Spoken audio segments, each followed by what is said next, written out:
Hello, everyone.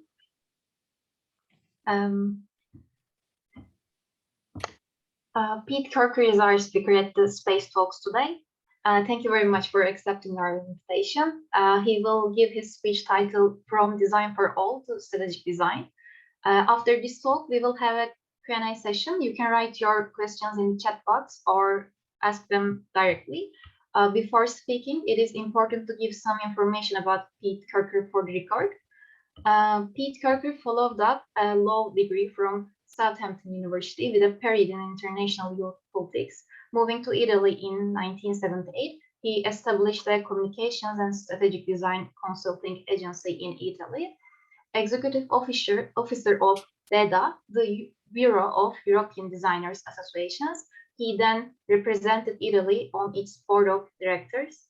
A founder member of EIDD, Design for All Europe in 1993, and of its national counterpart, Design for All Italy. He has served as EIDD's roving ambassador, a convinced believer in applying design methods to the strategic challenges generated by today's complex and continuously changing society, so as to trigger interdisciplinary cross-fertilization and synergy. He writes articles and manifestos for political, legal, and design publications, chairs and addresses conferences, seminars, and symposia all over Europe and the rest of the world, provides strategic design consultancy to many international projects, teaches in several schools and universities all over Europe, and holds workshops in the application of design for all and strategic design methods to issues of audience development in the fields of culture, cultural heritage, and inclusion.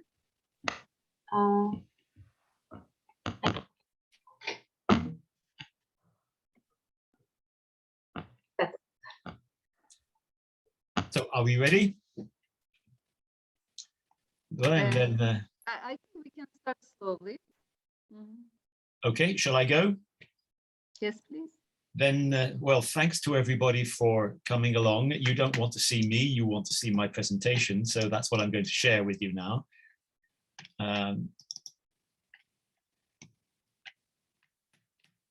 It's a great pleasure to be speaking again at Bilgi University, although this time it's only virtual and not physical.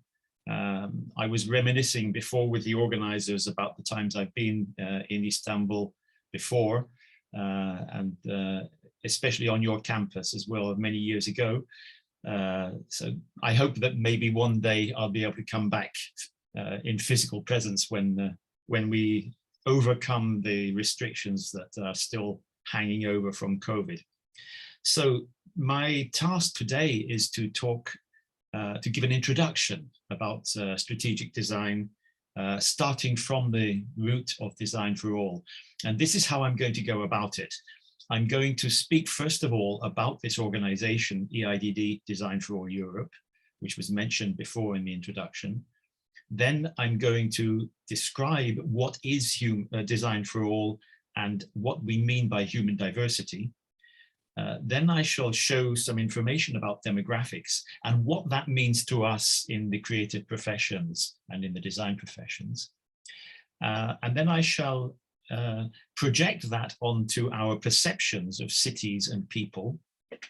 And then I will project it further into the discussion of strategic design, drawing a comparison between the thought processes that we have when we design a table and the thought processes that I suggest we should adopt when we are designing a strategy. And if time is permitting at the end, I'll give a few examples, but it really depends very much on how we go with time. With the organizers, we agreed that I will take a break at a certain stage. So I have a clock up in front of me because I think if it's quite a long lecture and you're sitting and watching on the computer screen, then after about 1 hour, it's a good idea to have a couple of minutes break just for comfort, to go to the toilet or get a glass of water or whatever you feel you need to do. I see this kind of lecture in the guise of throwing a pebble into a pond. We know that we throw it in there, but we don't know what ripples are. That happened on its own. I didn't put this on automatic, so it shouldn't happen. We don't know where the ripples will go to. And that's exciting because we are making things happen. We're exploring unexplored terrains. And that's what I want to do with you today. But first of all, I will talk about the background of this organization, the IDD. It was first established in 1993 with the name of European Institute for Design and Disability. And it was really quite a straightforward idea. You have, in the one area, you have people with disabilities. In the other area, you have people working in design. And the idea of the founding president, Paul Hogan, in 1993, was to put these two groups together and say, hey, we should be designing better for people with disabilities. It's really quite straightforward, quite simple. Paul always used to say for himself, because he had multiple sclerosis, that living in the artificial environment that is badly designed was like living with one long obstacle course. It was always difficult to do everything. And he said this, the responsibility for this is really the responsibility of design which was simply not thought out properly. But you know, it didn't take us very long. We were thinking about this, discussing it in the first year. And I say we because I was there in 1993 in Dublin. I'm quite old now, and so I've been around a long time. We realized that to design just for people with disabilities is the wrong way to do it. It's wrong because it is more silo thinking about people in an artificial category that we have created, rather than putting them into the mainstream. So we did a reset and we came up with Design for All. And I'm going to explain to you what that really means. This is the organization as it is at the moment. We have 40 members. They are all organizations and associations. 40 members in Europe, 19 European states, plus one each in Australia, China, Mexico, and the United States, since we opened our membership up now to the rest of the world. It's a little bit slow developing in the rest of the world because we're European centered, but this is the way we are at the moment. So we have 44 members altogether in 23 countries all over the world. The head office is in Austria, and the profiles of our organizations are very, very different. We have associations that specialize in Design for All. We have professional design associations, promotion centers, creativity and innovation centers, lots of schools and universities, associations of people with disabilities, foundations, cities, museums, institutes, you name it. The important thing is that we want everybody to have one thing in common, and that is the intention and the aspiration to use design methodology to face the challenges of the modern world. And we find that using design methodology to face those challenges automatically means that we will be using Design for All, because Design for All is an innovative methodology that helps us face those challenges better. This is our geographical distribution at the moment. The orange countries are the ones where we have full members. The yellow countries are the ones where we have either had members or where we have good contacts, good working contacts. You'll notice that Turkey is there on the map, because we did have a member, a small member, an association tag platform for a few years. It became economically difficult for them to maintain their membership, but we are hoping that we can renew a membership in Turkey, and I'm hoping your university will be interested in joining our association as well. You notice also that we have both the Russian Federation and Ukraine, which is pertinent at the moment. So obviously we are apolitical.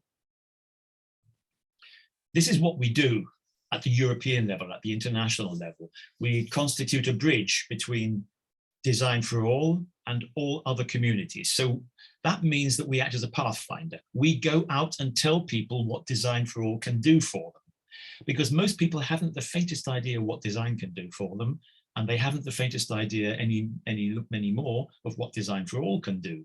So we had to disseminate Design for All in all sorts of different sectors, and we do that by organizing conferences and other activities. And I'll just give you this list of conferences. It doesn't matter, I don't have to read through the whole thing. I'll just pick a few things out, just so that you have an idea of the different areas that we're working in, that we've always been working in. We started with, obviously, comparing our efforts with higher education, but we can also look at how Design for All can impact on political agendas, like the equality agenda. And of course, right now, I imagine that we will be exploring the way that Design for All can impact on a durable peace agenda, because that becomes more and more important as well in the modern world.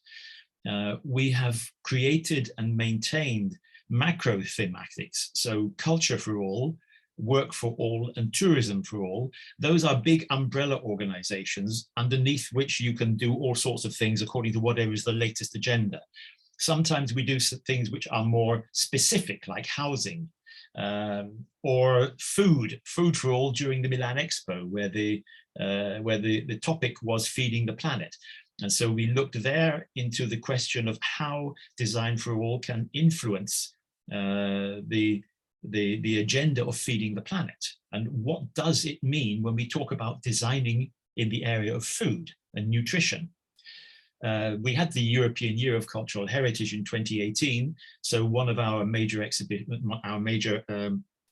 topics, one of our major conferences was Cultural Heritage for All in that year. And we have quite a close collaboration with several European capitals of culture, which in fact I'll show in just a moment the list that we have so far. We have an academic network which started out with 3 or 4 universities and schools and now has about 20, 22, I've lost count of them now, all over the world. It's particularly useful in Europe because it acts as a fast-track mechanism for creating partnerships with Erasmus and things like student and professor exchanges. But we also work in another area of academia as the organizers of the Conference on Design for Inclusion, which takes place inside the major international conference of applied human factors and ergonomics every year. It's usually in the United States, and we've been organizing this one since 2016. There is the website if you're interested in looking at it, ahfe2022.org. You can get information about it there. We started organizing a summer school back in 2019, and then of course along came COVID. But how does the summer school work?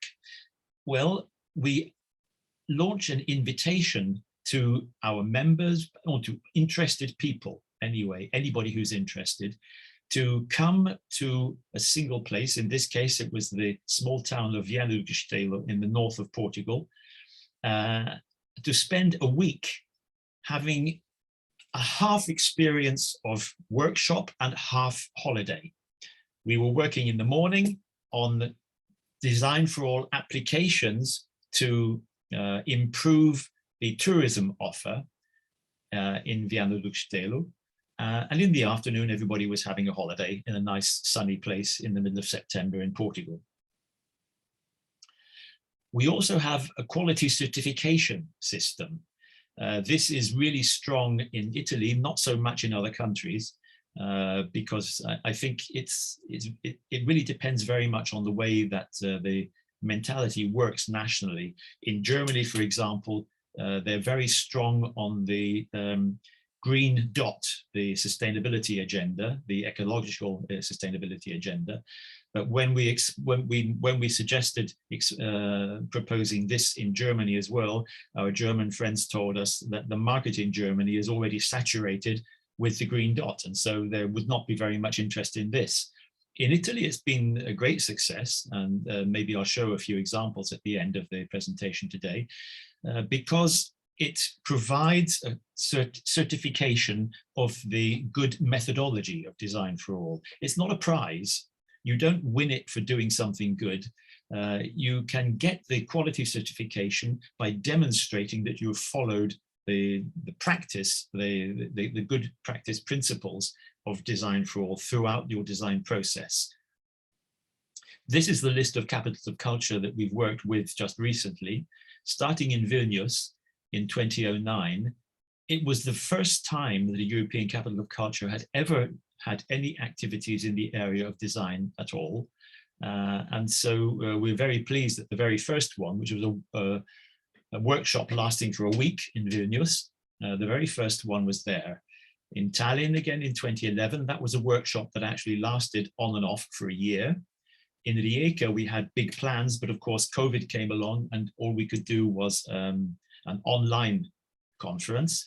Kaunas in Lithuania again is European Capital of Culture this year, and the European Capital of Culture is actually a member of our network, and we've been collaborating since 2018 on all sorts of interesting projects. So what is this about? Let's get away from the organization now and talk about the content. Well, I'm going to start by dispelling some myths. When we talk about inclusion, we're not only talking about disability. When we're talking about humanity, being humane, it's not only a matter of caring for others, of being good to other people, altruism. When we talk about design, it's not only about tables and chairs. You know, I'm in Italy, and it's a very common conception that design is tables and chairs. We talk about culture, but not only art, culture in the broad sense. And because we live in the real world, we have to talk about the return on investment, but not only in cash, not only in simple economics. What is it about? It's about identifying the challenges that face design today and tomorrow. Increasing human diversity, which is a fact. We have increasing levels of abilities and different abilities. We have aging populations. We have migration, which in some countries translates into immigration. In other countries, it translates into emigration. And sometimes it's internal migration. So for example, from the countryside into the city, or during COVID, from the city out to the countryside again, when people were trying to change the ways they were living. All of these are the challenges that really do face design today. And so we try to use design holistically to face these challenges. Those challenges do include disability and aging, but it's a mistake to consider them to be watertight containers. What I mean is we can't think that we are designing satisfactorily for everybody with a disability if we put them into a box and say that's the disabled over there. Or everybody who is over 65, we put them into another box and we say, okay, we're dealing with them over there. It doesn't work that way, not anymore, because we have human diversity, which is increasingly dominant in our society. So what we really have to do is forget those containers and start thinking about the social inclusion agenda. So the approach is more, it's holistic. And I think the way I express this to say, what we have to do is realize that the others that we're talking about, the others that we're designing for, they are not some form of special categories, but the entire population of the world, except me. Everyone else is part of that other. But, and we have to remember this, for everyone else, I am part of that other as well. So there's no us and them. We've got to get away from the us and them thinking. Designers on one side, the rest of the world on the other. So let's start by understanding disability. And here I say, please stand up. Well, of course, you're not going to, because you're all sitting in your desks, you know, so it's, but I want you to imagine that you're in a lecture theatre and you can all stand up. And in fact, I did this in your lecture theatre in Bilgi University years ago. And it was great fun because I had everybody standing up. But I want you just to imagine, and I'll tell you the story behind it. The story is this. I would ask you all to stand up and I would say, okay, if there's anybody here with a registered disability, sit down. So maybe a few people would sit down, but all the rest stay standing up. And then I will say, okay, now if you're wearing glasses like me, I'm just wearing reading glasses, the cheap things you get from the supermarket. If you wear glasses for reading or for anything, you can sit down. Why? Why, you think? Well, I'm not disabled. Well, actually, yes, you are. Yes, we are. You take our glasses away and we're disabled. We can't see properly. We can't read properly. We use a technical aid. It's called glasses. Now, that technical aid is no more nor less of a technical aid than a wheelchair or a hearing aid. And yet, we don't treat it as a technical aid. We treat it as a fashion item. That's interesting, isn't it? Because we actually buy, well, not me, you can see I don't. As I said, these are the cheap supermarket ones. But if you use glasses all the time, you will take care over choosing the glasses when you go to the optician so that they suit your face. And you treat that as the way you want to express your identity. So it's a fashion item just the same as the clothes you wear. So here's the question. If a pair of glasses can be a fashion item, why shouldn't a wheelchair be a fashion item in the same way? Why do we perceive of it as putting people into a box of disability, whereas wearing glasses does not put us into a box of disability? That's one of the conceptual barriers that we have to demolish. But there are more, of course. It's not just a matter of wearing glasses. I also ask you if you've ever broken an arm or a leg to sit down. And that's because when you have a broken arm or a broken leg, it's in plaster for a few days, a few weeks, whatever. The chances are you will have considerable difficulty in interacting with the artificial environment. Suddenly those steps become difficult. It becomes difficult to open things if you have a broken arm, or if you have imagine your hand is in plaster up to the wrist and you can't grasp anything. So you are reduced to using only one hand. Now it doesn't last for very long, but while it's lasting, you understand what it feels like to have a disability and to have difficulty interacting with the artificial environment. And it's a very useful lesson. It's probably painful. I mean, I've never broken a limb. So I've never had my arm or my leg in plaster. I imagine it's not a very pleasant experience from the pain, but it's a very useful experience from a didactic point of view for architects and designers, because it teaches you to remember what it's like, even if it was only temporary. Then there's another one, which is, I ask you to sit down if you have an elderly parent or grandparent or relative or friend that you sometimes take to, I don't know, the supermarket or to a restaurant or to the theater or to the doctor or anywhere. Because when you think about that, if you're taking that person by car, you have to think, where can I park that's really close to the destination? Because my old lady, my old mother, she can't walk so far. And where is there a good, clean, pleasant, accessible toilet? Because older people, they probably want to use a toilet more often than younger people. And if they can't be guaranteed that they will have a usable toilet, they will start inventing all sorts of crazy reasons why they can't go out. And they will stay in the home and they will never go out, and they will fall into depression, and that starts making them ill. We don't want that. So we think about where the toilets are. And we also have to think about where they can get a tea or a coffee, because they probably want to be refreshed a little bit more often than younger people, because they need it more often. So if you are thinking all these things, you know, my grandmother, I've got to take her out. Where can I park? Where are the toilets? Where is the bar?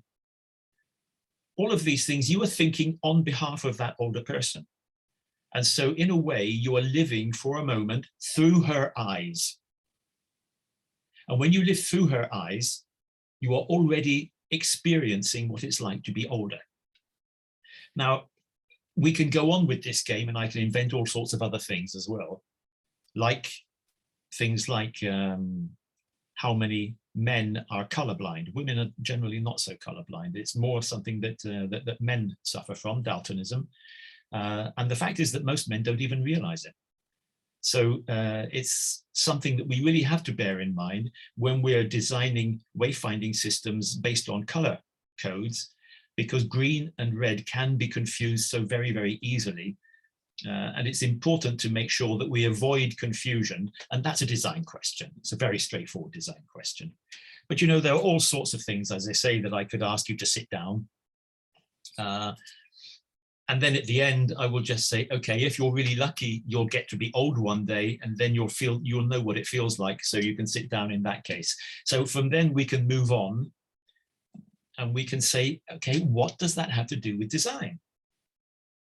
Well, I've hinted at it anyway. What exactly is design for all? You've seen this already on the poster, the poster for this lecture, but this is the original of that poster. And it was created when Torino here in Italy was the first world design capital back in, I think, about 2008. And we held an international competition for the designers to create posters to express the concepts of design for all. And this is the slogan from Paul Hogan, our first president, who said quite simply, good design enables, bad design disables. This poster expresses it really well, because the good design makes it very clear, very simple to read. The message is conveyed directly to you when you read it. The bad design, in this case, it's intentional, but the bad design makes the words disappear into the background. So it's very difficult for you to see. It's very difficult for you to understand. And this is the kind, in this case, it's a visual and a cognitive challenge. But just imagine putting that into every aspect of your lives, physically and cognitively. That's what difference design can make to the way you live and to the quality of your life. And it is design that does this. It's not the person. It's not the individual. It's not the individual who is disabled. It is the person. The person is a person, a full person, who faces different kinds of challenges according to the way that the world is designed.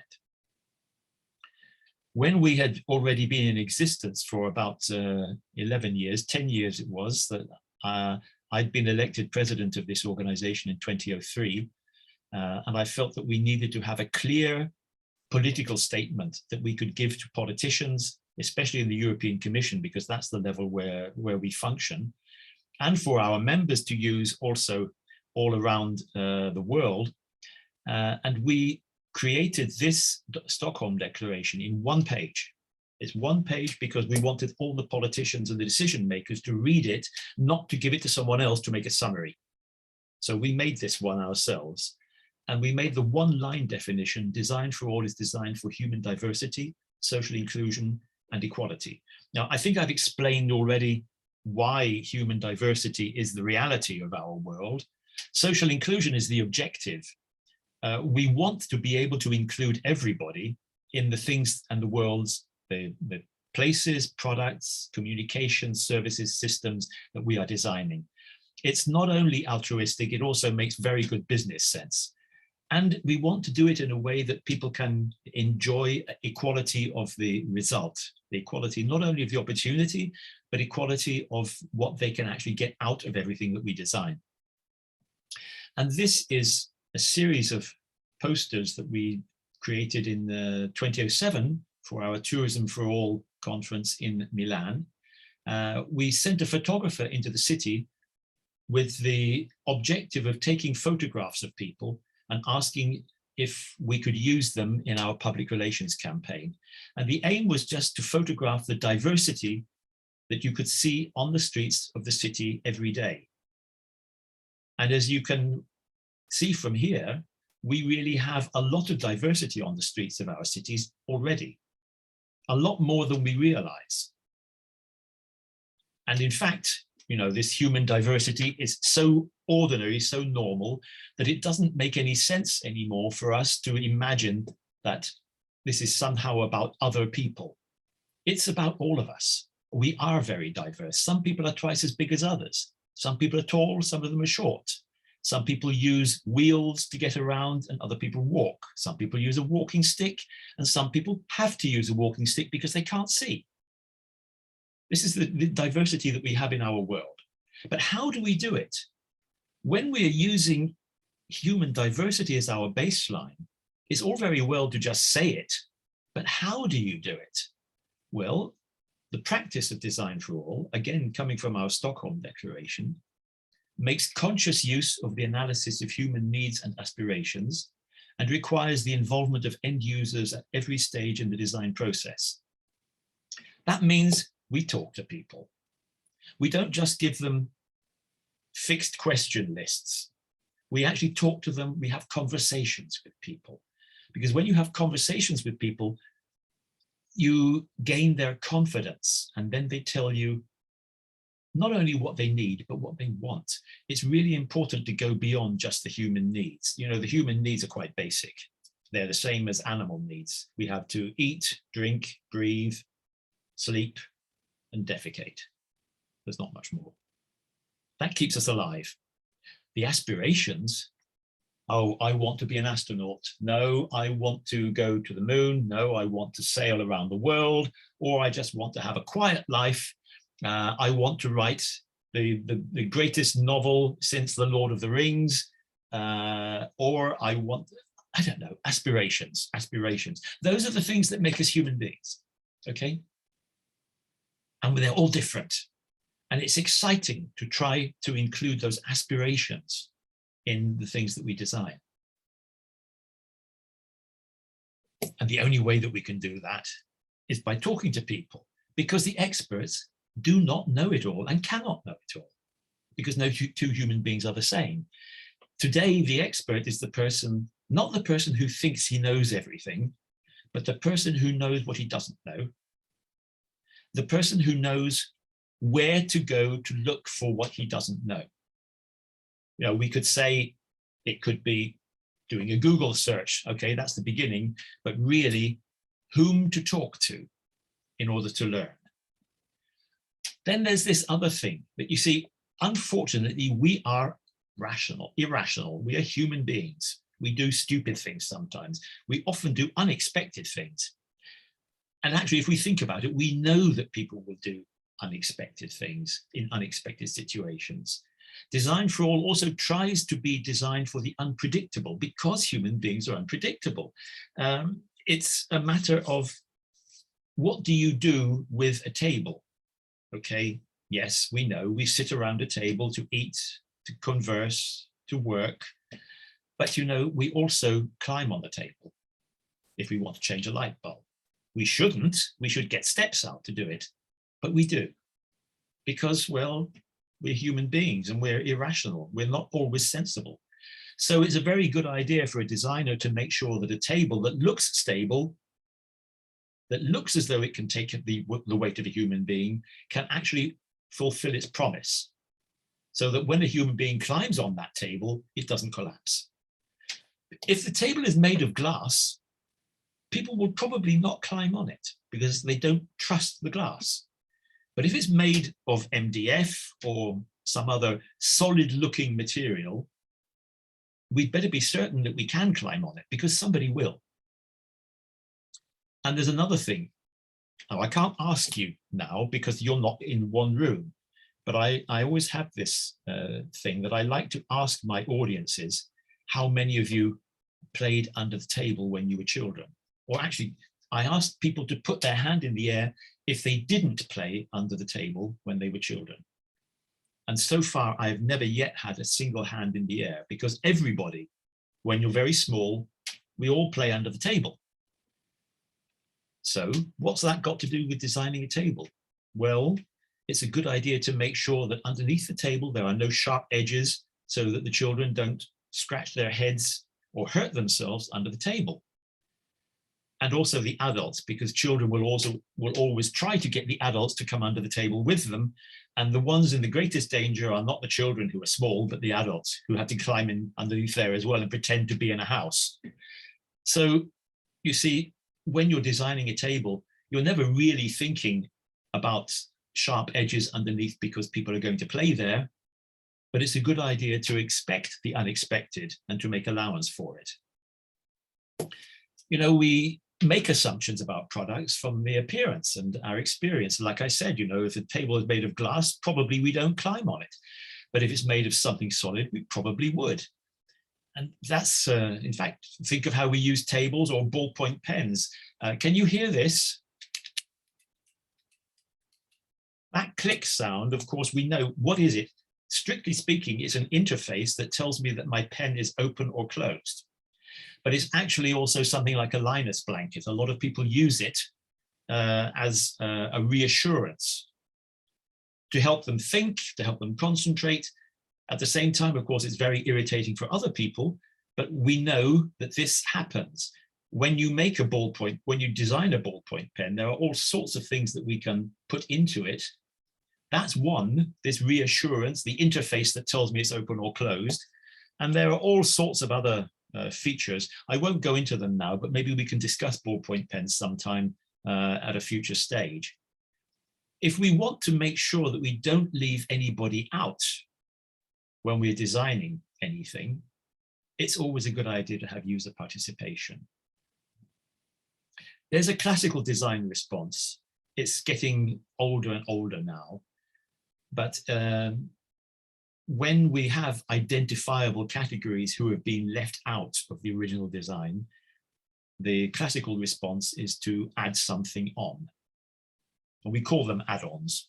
They are additional features which are put there. Now, this was quite common years ago, and it's becoming less common now because we have more and more personalized products. But the way was that you would have a standard product and then you make a special adjustment at a price so that it would then become accessible to that given category. And here are some examples. You have special versions of software for blind users. Luckily, that's no longer the case because most of the mainstream software programs like Microsoft Word, well, in fact, the entire Microsoft Office suite now publishes the accessible version for blind users at the same time as every new edition of the Office suite. And that's because the European Commission insisted about 10 years ago. It was getting crazy because blind people were always one edition behind and they couldn't catch up. Every time there was a new version, they then had to wait for a year or 2 years for the blind version to come out, but by that time there was another new version. And so every time they couldn't read the latest documents in Word. Well, you can imagine how it was. Now it's been changed with the insistence of the European Commission. Then another example, temporary ramps you have in exhibitions or other places, sometimes quite unstable, and I'm going to show you one in a moment, where nobody really feels safe walking, let alone taking a wheelchair. And then you have these ugly standard bathrooms for a mythical third gender, people with disabilities who are somehow a third gender. In economic terms, in fact, it makes no sense at all. It's much cheaper, more cost effective to include everybody in the baseline. And that's why Design for All is such an important innovation in design and architecture, because it means that if you use the gray matter a little bit more at the beginning in the design process, your client will spend less and will have a better return on investment because there will be more people involved and more people will be happy. And that's excellent news, because happy people, happy consumers or happy users will speak well of a place or a product or a system and probably go back and buy the same one again or return to use it again. This is the kind of ramp that we really don't want to see anywhere. This is a temporary ramp on the Church of the Salute in Venice, the one on the point at the end of the Grand Canal. And you would think, well, if they want to get in there, then they have to have some sort of ramp somewhere. Well, my answer to that is, this is a magnificent building. It's a magnificent staircase. The visual impact is ruined totally by this horrible ramp on the side. Maybe you thought that talking about people with disabilities and access, I would say, okay, it doesn't matter. We have, if that's the only way, then we must have a horrible, ugly ramp. No, we shouldn't be compromising on the appreciation of beauty and the appreciation of our cultural heritage. What we should do is say, let's go around the back of that church and see if there's another entrance. And we don't compromise the beauty of the monument by having that ramp in such a glaring central position. We go round to the back, we find if there is a place where there is a better access, where it doesn't have to be so bad. And maybe, who knows, we can also have one with level access, and we can build up a permanent, safe access where everybody can go in through the same door with equal dignity and abolish this horror here. This is a perfectly accessible bathroom. Isn't it wonderful? It doesn't have to be white. It doesn't have to look as though it came out of a hospital. It doesn't have to be alienating. I don't know if any of you have ever arrived in a hotel to be told, oh, I'm sorry, we only have the disabled room left. We hope you don't mind if we give you the disabled room. And you go in there and you find this horrendous bathroom. And it really looks like something out of an institution. Well, it doesn't have to be like that. This is a fully accessible and aesthetically pleasing bathroom in a hotel in San Marino, in the little republic in the Apennines near the east coast of Italy. When we have add-ons, by definition, they are more expensive than an approach that includes people in the original design brief. The more add-ons we have, the more expensive the solution becomes. And that makes it a stronger argument to rethink the way we go about designing. Because we know, you know, I know, all of us working in the design and architecture professions, we know that the design itself is not the real challenge, because we are capable of doing the design. What we really need is to have the freedom to do it, which means that the decision maker has to give us a brief that includes the possibility to include everybody. So what we have to do is build processes so that the right questions are asked and the right decisions are made. So there are two ways that we can look at human diversity. Very often, especially in rushed jobs, in busy architectural studios, it becomes a problem to be solved, and we have to look at what the standards say, and oh, is it okay with the standards, then we're all right. Well, no, you're not all right. Just complying with the standards is never sufficient. It's better to look at it as a challenge to your creativity and innovation. The first one, compliance with the standards. Well, okay, it's a response to negativity. It doesn't solve anything. It just provides a legal framework. The law says X, Y, Z. But that is the baseline. It's not the point of arrival. It's the point where you start. The second is the challenge to designers and other creatives. I don't know whether you prefer to be told in the morning, to get you excited, to make you leap out of bed and have your breakfast and rush off to work or study, you've got a problem to solve. Or would you prefer to be told, hey, I've got a really exciting challenge for you? I think creatives prefer challenges, not problems. Problems are things that lawyers solve or don't solve, as the case may be. And I say that as a graduate in law myself. Challenges are things that make us get excited. They make us want to think and act positively and use a proactive approach, go looking for things to provide ideas and solutions to the real world situations, not just the theories. That's what designers do. So should we keep on talking about removing architectural barriers, or should we be talking about creating new itineraries? And I don't mean that just physically, I mean also cognitively.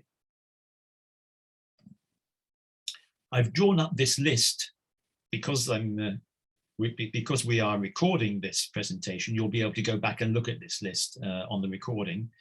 On the left, we have the conventional way of looking at things, and on the right, we have the design for all approach. I prefer to create new itineraries rather than just remove barriers. I prefer to use creativity to go beyond compliance and not just comply with laws and standards. I prefer inclusive and diversified toilets for everyone and not just those horrible white things for the disabled.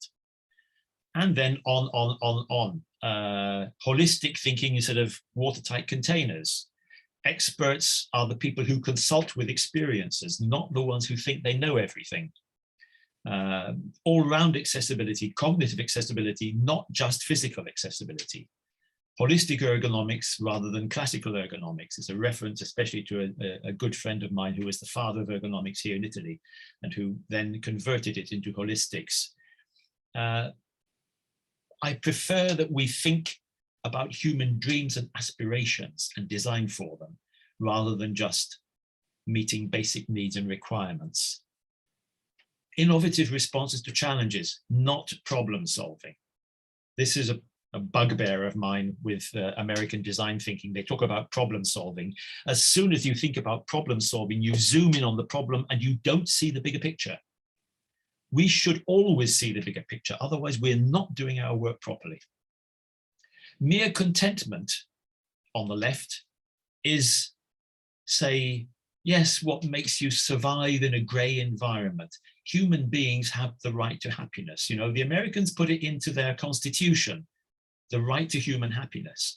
And I think we should remember that always when we are designing. We should be designing for the right to happiness. And that is one of the slogans of the Kaunas European Capital of Culture this year, designing for happiness. And that's why we have Design for All and not Design for Disability. And now I'm going to change the topic a little bit and go into this field, the human society paradigm. And this is a little bit of storytelling. This is where we come from. These are not our ancestors. I wasn't around that long ago. I'm quite old, but not old enough to have been around when these people were on the face of the earth. So this is one of the few photographs here, which is taken from an archive, from an online archive. But I want you to think about this. Our prehistoric ancestors were the ones who ran fastest when there was a natural disaster. They were the ones who could escape if there was an earthquake and the roof of the cavern would collapse. They were the ones who could escape when there was a wild animal that would attack them. What does that tell us? It tells us that we descend from the ones who escaped. We don't descend from the ones who died. So we have an imprinting for tens of thousands of years. Our imprinting as human beings is that we have an obligation to adapt to a hostile environment. And that was all very well in those days, in the days when we lived in a hostile environment. But the environment we live in now is one that we've built ourselves. This is the center of Rome, St. Peter's and the Ponte Sant'Angelo, the bridge built by the Emperor Hadrian. And this, the markets, well, actually the civil service offices built by the Emperor Trajan 2000 years ago. And this, your own city, taken a few years ago. When these things were built, there was less human diversity. There was less life expectancy. The average life expectancy in the Middle Ages was between 25 and 30 years. So if you survived to be 25 or 30, there was not very much chance that you would live to an old age when you would have difficulties of interacting with the artificial environment. Those who had difficulties already died before. The world was pitiless. These days we don't die. We live much longer, but we do develop difficulties in interacting with the artificial environment. So why do we still build things like this now? This is less than 30 years ago. It was built in Gdynia, the city on the coast of Poland, on the Baltic Sea coast. When privatization started arriving after the collapse of communism, the buildings were put there first. And then somebody had the bright idea that maybe we need to reach the doors. So what do we do in the middle? Well, we put steps and more steps and more steps all over the place, because nobody thought that when you built a building there, people have to get into it. You would think this is stating the obvious. The purpose of a building is for people to be inside it and outside it, and so go in and out. But apparently not. Apparently, a lot of people still imagine you can put a building there and worry about the people afterwards. It's the ones that the German post-war novelist Wolfgang Borchert, described as the architects who litter their drawings with what he called Architektenbäume, architects' trees, which you just put there, and they don't have to grow, and they don't have to be cut or trimmed, they're just there. And there are no people in those things at all either. No, we have to get away from that thinking. The purpose of these buildings is for people to use them. So we have to think from the very beginning to the very end, right through the chain. What do we have to do so that people can maximize their enjoyment of this environment? And certainly not those steps. It's a delirium of steps everywhere. And those supposed ramps are worse than useless. They're a killer. This is the world, that's the world that this is the person that the world is built for. Cities, buildings, products, communications, services, systems, everything's designed for Leonardo's Vitruvian man. He's 25 years old. He's an Olympic athlete. He's in perfect health. He never breaks a leg. He is not a child, and so he doesn't depend on anybody. He never grows old, so he doesn't depend on anybody again. This one, he never gets pregnant either. Maybe this one does. This is Botticelli's The Birth of Venus. You know the story of Venus. She wasn't a child either. She sprang out of the waves fully grown, as a fully grown adult. And of course, she was a goddess, so she never grew old. This is the thinking that we have in a large part of our society. Our society, our world is made for people who are permanently in perfect health. They're never children, they never grow old, they never have a problem, they never have a difficulty, and they simply do not reflect the reality of who we are. And yet this is the type of person that our world is made for. We need to do a fundamental reset in terms of how we think about our world. And this is what George Bernard Shaw had to say about it. I don't know if he was thinking about this, but this is what he said, and I found it very, very reasonable, very pertinent. The reasonable man adapts himself to the world. Of course, we all want to be reasonable, don't we? And so a little bit of adaptation is reasonable. The unreasonable one persists in trying to adapt the world to himself. Therefore, all progress depends on the unreasonable man. If we want progress, and if we want society to develop positively, we have to have moments when we are unreasonable and when we say, no, stop, time out. Let's think again. Let's reclassify, reset. What are we doing here? The time has come to become a little bit unreasonable and change the way we're doing things. We could apply that thinking to many, many things. And I'm pretty sure that if I tell you, I think it's high time we did it in terms of international relations in the light of what's happening on the northern side of the Black Sea at the moment, I think you'll agree with me that the way things are going there shows that our current system is not functional. We need to be slightly unreasonable. It's not reasonable to continue going on the way we're going. Anyway, I mentioned users.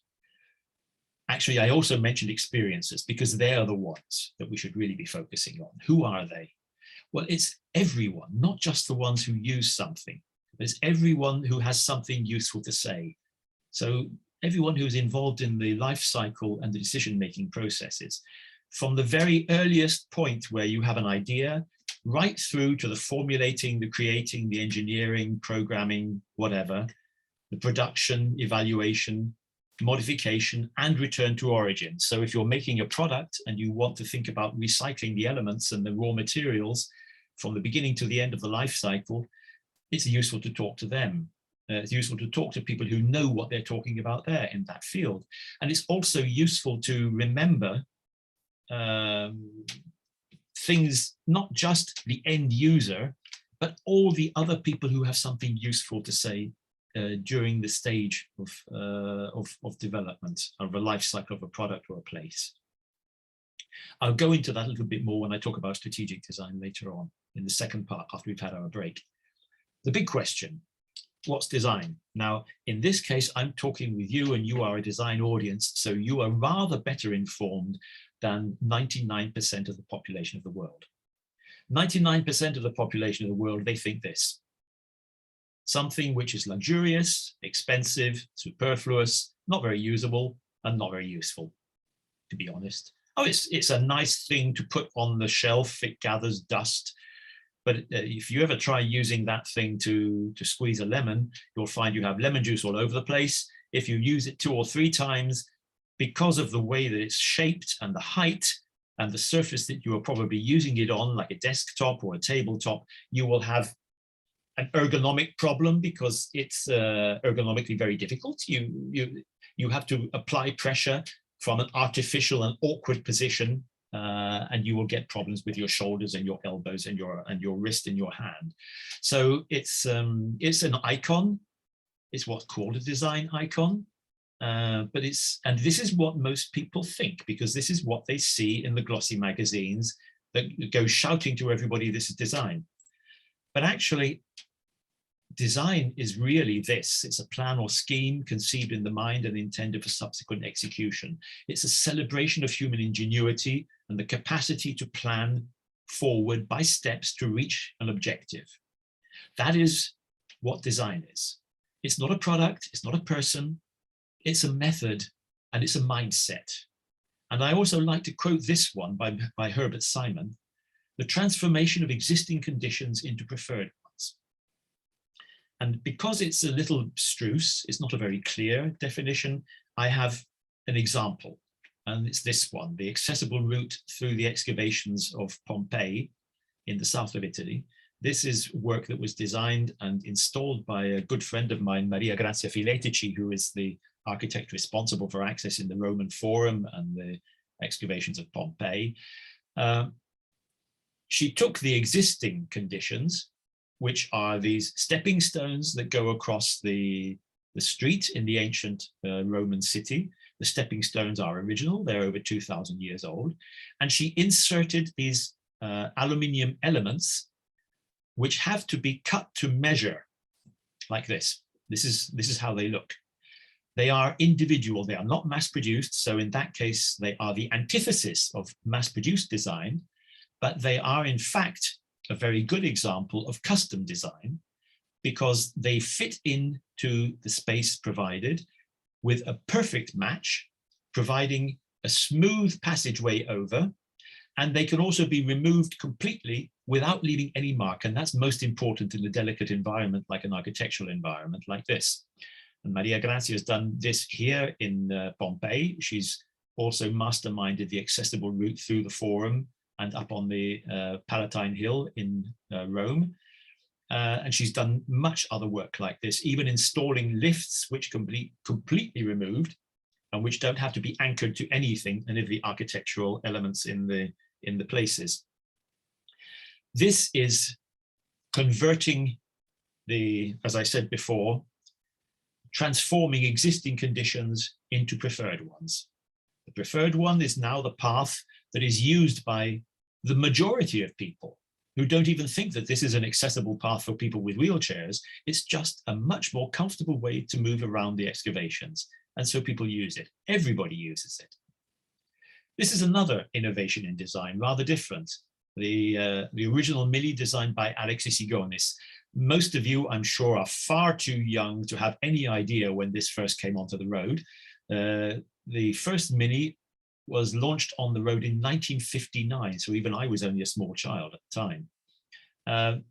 And what was innovative about this? Again, transforming the existing conditions into preferred ones. Alexis Igonis took the motor, which used to be 4 in line forward, and he turned it round. He turned it round so that the drive power was directly onto the front wheels. Before, it would be the 4 cylinders in line, and there would be a long, long box going through the car, driving the wheels at the rear of the car. This made the car heavy. It occupied a lot of volume inside the car. And it also meant that the front part of the car had to be extended rather a long way out into the front, maybe another 50 centimeters further into the front. By turning this around, by turning the motor around, Igonis could bring the drive power directly onto the wheels, and he could reduce the weight of the car considerably, which meant reducing the consumption, and reduce the size, which meant that this was really the first viable 4-seater city car. There were small city cars before this, but they were never four-seater in the same way. And that's why this became the symbol of swinging London in the 1960s. But why should we adapt how we think about how we live? Well, this is the statistic of people with disabilities in Italy. In 2014, we had 6.7% of the population, about 4 million. In 2020, 7.9%, and in 2040, an estimated 10.7%. These figures were released in 2040 by the National Statistics Office, Census. And I want you to look at that figure of 6.7% of the population and compare it to the 16% of the population estimated in the same year by the European Agency for Fundamental Rights. What this tells us is not that we have less people with disabilities in Italy, just that different countries recognize different levels of disability. The average, though, in 2014, according to the European Agency, is 16%, meaning a total of 80 million people. And that, if we put them all together, suppose we put them all together, it would be the second largest country in the European Union, immediately after Germany. That's a big number of population, a huge number of population. And of course, large numbers like that also have an enormous economic impact if you give them the chance to spend money. Again, in the same year, in 2014, I had the privilege to chair this United Nations World Tourism Organization conference on accessible tourism in Europe in San Marino, where the Director General of the UNWTO stated that accessible tourism in Europe is worth 800 billion euros per annum. That's 800 billion, not 800 million, 800 billion. Now, that's a mind-boggling number. It's a huge number. It's more than the annual budget of most of the leading governments of the world. Okay, not the United States, and not China, but it's an enormous number. A country like Italy would probably have about a 150 billion euro share. So I always tell Italian governments and Italian decision makers, are we really so rich that we can say we don't need our share of that number? Of course not. We all want our share of that. And the great thing is that if we were to make our tourism more accessible, it wouldn't just be good for people with disabilities, it would be good for all tourists and also for the people who live in those places. Because if we make tourism accessible, it's a much, much better quality of life for the people who live there, because then they can get around and enjoy things much more as well. So this is a win-win situation. Of course, we need to invest a little bit, but above all, we need to invest in the grey matter when we design. But then there's also demographic change, because accessibility concerns all of us and not just those of us who have a disability recognized by the state. The aging population. These are the European population statistics. I'm going to, by the way, parenthesis, I'm going to finish this little bit and then we'll take a break, okay? This is the situation in 2005 from Eurostat, the European Statistics Office, which means it was before Romania, Bulgaria, and Croatia joined the European Union and before the British went mad and left. The population estimate was that it would stay about the same, 450 million from 2004 to 2050. Wouldn't change very much. The working age population, though, would drop by 52 million numbers, from 67% to 57%. That's a big drop, because it's the people who are of working age who create the wealth that pays for all the rest of us, and they also provide the assistance for those who need assistance. That becomes important. Children drop in percentages because we have an aging population. It's logical.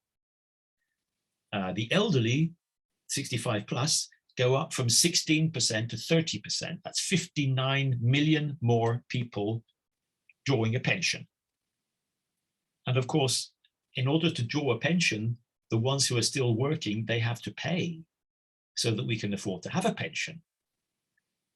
And yeah, the very elderly go from 4% to 11.4%. So from 1 in 25 of our population, we are moving to 1 in 9 of our population will be over 80 in 2050. The dependence ratios are the important ones. In 2004, there was 1 elderly person for every 4 of working age. What we do is we take the, can you see that I'm moving the pointer here?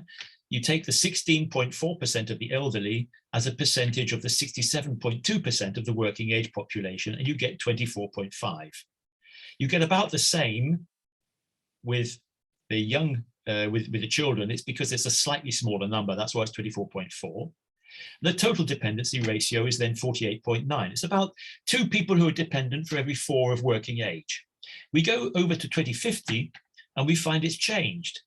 Now we have 29.9 as a percentage of 56.7. So we have actually 2 elderly people drawing a pension for every 4 of working age, plus 1 child. And when we're adding a child, it means we have 3 people who are dependents for every 4 of working age. What does that mean? It means that it's not sustainable. Our pension system now is not sustainable. It's not sustainable if we continue to design and build and produce everything on the presumption that people are 25 years old in perfect health. We have a window of opportunity from now until about 2040. It's getting shorter all the time, getting smaller all the time, when we can invest to make everything more accessible for everybody. And the reason why that's important is because we need to restrict the assistance that we give to these people and not to these, to the 11%, not the 30%. Because we can't afford to have to provide assistance to people who are perfectly capable of living independently if they live in a well-designed world. The only reason why a lot of people need assistance is because the world is so badly designed. So we need to change that and design it better. Now I'm going to give you a few country figures. In Italy, the situation is a bit more drastic, as you can see. 7 out of 8, 87.5%. It's an older country. In Poland, it's European average.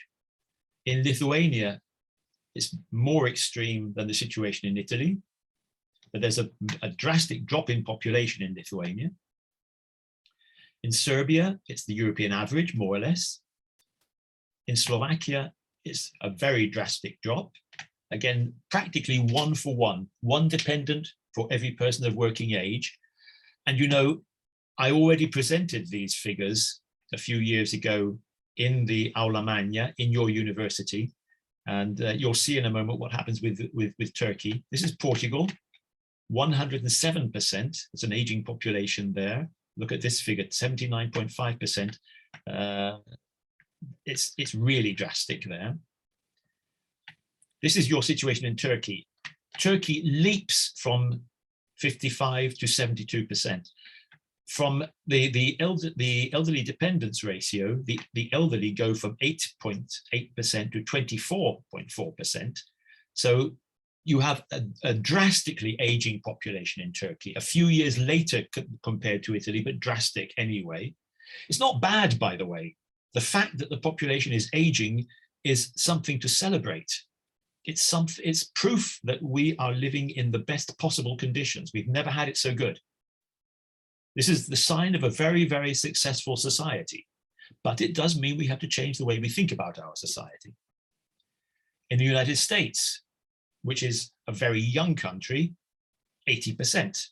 In China, because of the one-child rule years ago, now they have the effect. Brazil, also a very young country, and yet 78.8%. Korea is 109.2. It's the most drastic in the entire list. Society is aging everywhere, and today's dependence ratios are already becoming anachronistic. People are moving away from old industrial areas, cities, public spaces, workplaces, transports, facilities, services. Everything must allow people to have longer, more flexible working lives.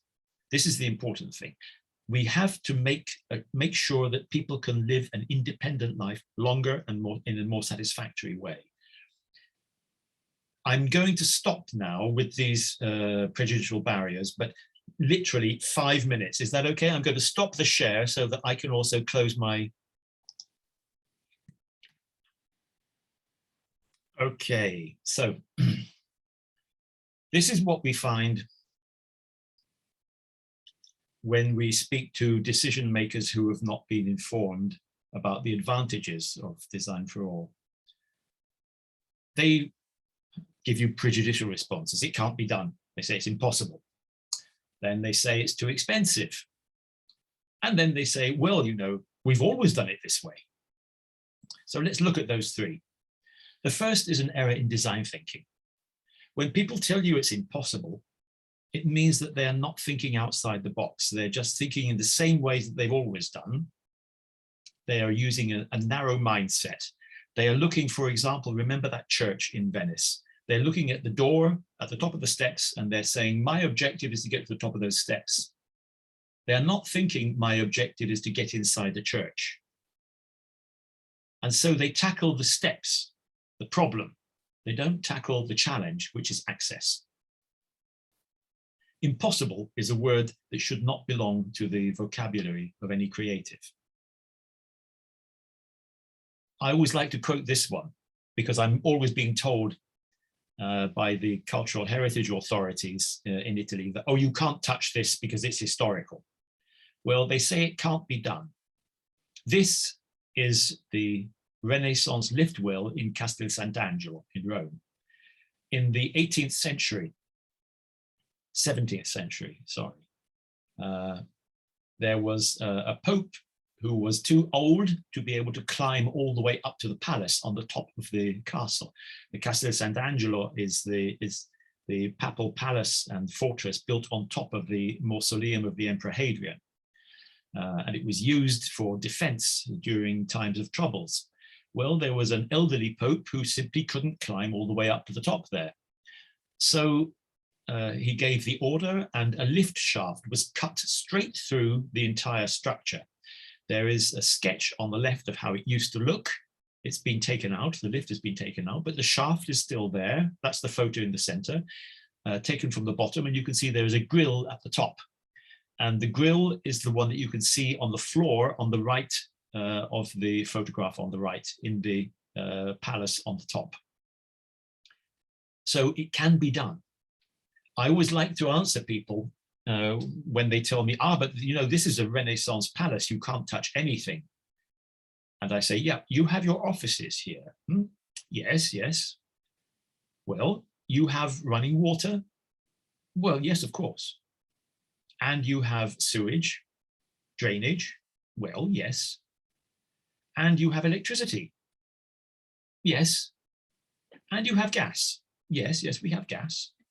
And you have telephone lines? Yes, we have telephone lines. Well, none of those things were available when this building was first erected. It means that they've been installed, making all the changes because you need them. You don't need a lift, so you think it can't be done. But when someone comes along who does need a lift, you will find that it can be done. It's just that you're not thinking of other people, you're only thinking of yourself.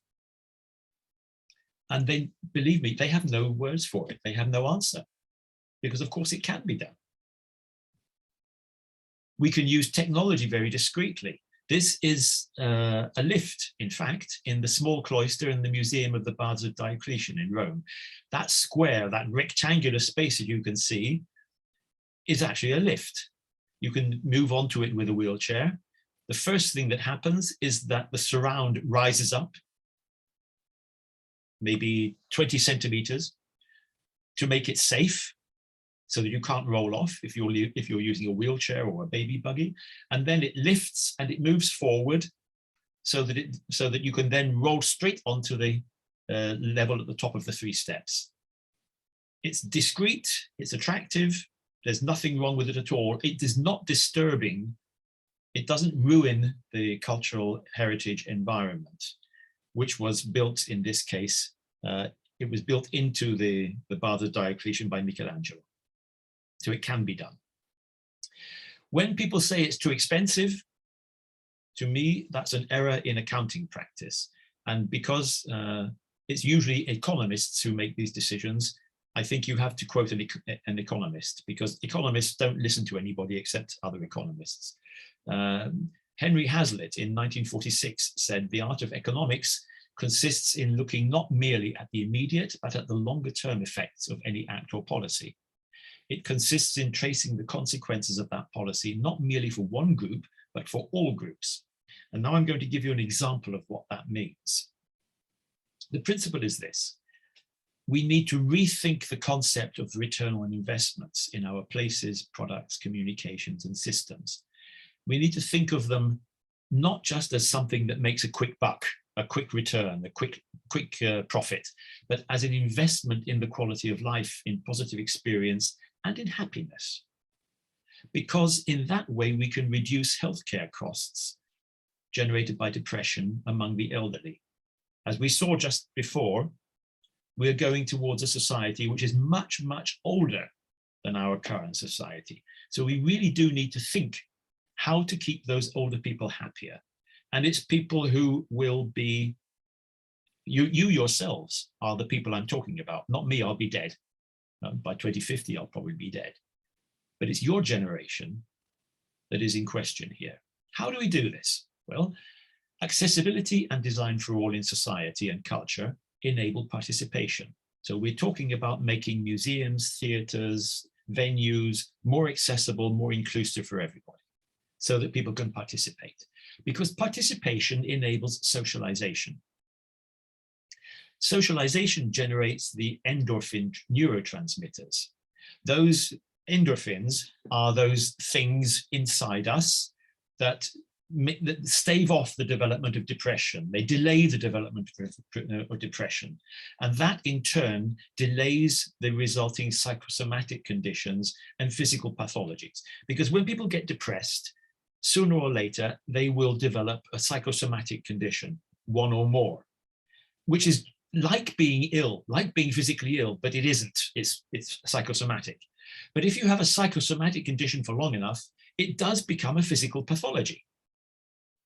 And all of those things are extremely expensive for our healthcare systems.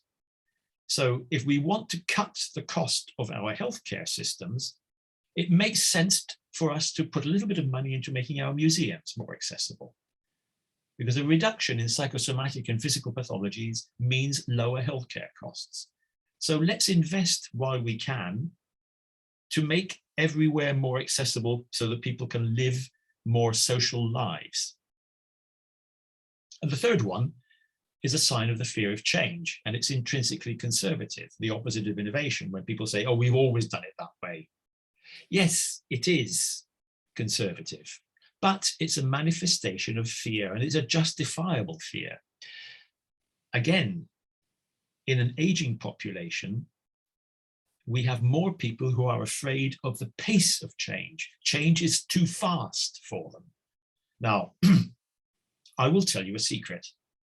In about 1500, the year 1500, or the year 1000, or the year 500, however long ago we want to go, the pace of change has always been too fast for people who are elderly.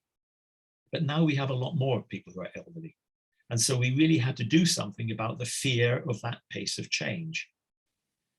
It's important that we tell people, that we give the impression that we don't despise that fear of change, but we respect it. But when we respect it, we don't just accept it. We have to talk to people and help them to overcome their fear of change. That's really important as well. Now let's talk about cities. What's your concept of a city? Could be like this, probably not where you are. This is Berlin, and you're at the very center of Berlin. Classical, modern, rebuilt capital city. For some people, though, a city is really small and in the countryside like this. Also Germany, different type of city, Dinkelsbühl on the Romantic Road. Very different, but for them it's a city because historically it's always been a city. Then you have a combination between the two. The scale of a capital city but with the same reality as a small medieval city in the countryside. So Prague or Regensburg, plenty of cars in Prague in the center of the city, and pedestrian areas, obviously, necessarily in Regensburg. Or in many European cities, you have these big, wide open spaces. They were the trading cities, Delft on the left, Picenza on the right. These are all very different. But for each of the people living in these places, this is what they think of as a city. There's a modern capital city, Warsaw on the left and Helsinki on the right. Again, very, very different. Smaller ones with a tourism vocation, Tallinn at the top, Riga at the bottom, beautiful little capital cities. Some have plenty of space, like Madrid, as soon as you're outside of the very, very old area in the center. Helsinki, which was a planned new city at the beginning of the 19th century. There's lots of space. And when you have lots of space, it's very, very easy to make plenty of space for accessibility. You know, you can have big crosswalks and you can have wide pavements, and it's very easy. It's much more difficult when you are in a congested city. This is Belgrade, quite congested, especially with the motorway going right through the middle. Or Milan. This is a classical scene in the very center of Milan. Corso Monforte is an important street in the center of Milan, and it's a classical case here.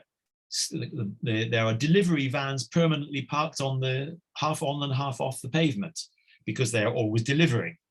There is street furniture. If you look at the bottom right there, this is good because it's aligned along the side of the street, but the greenery should not be there because a blind person would use or try to use the wall to find their way with a stick, and you simply can't do it because there's greenery there.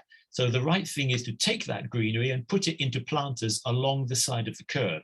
That way you create a safe space for everybody, also for children, and you also have the possibility to use a stick to walk along, to find your way along the walls. This is a classic.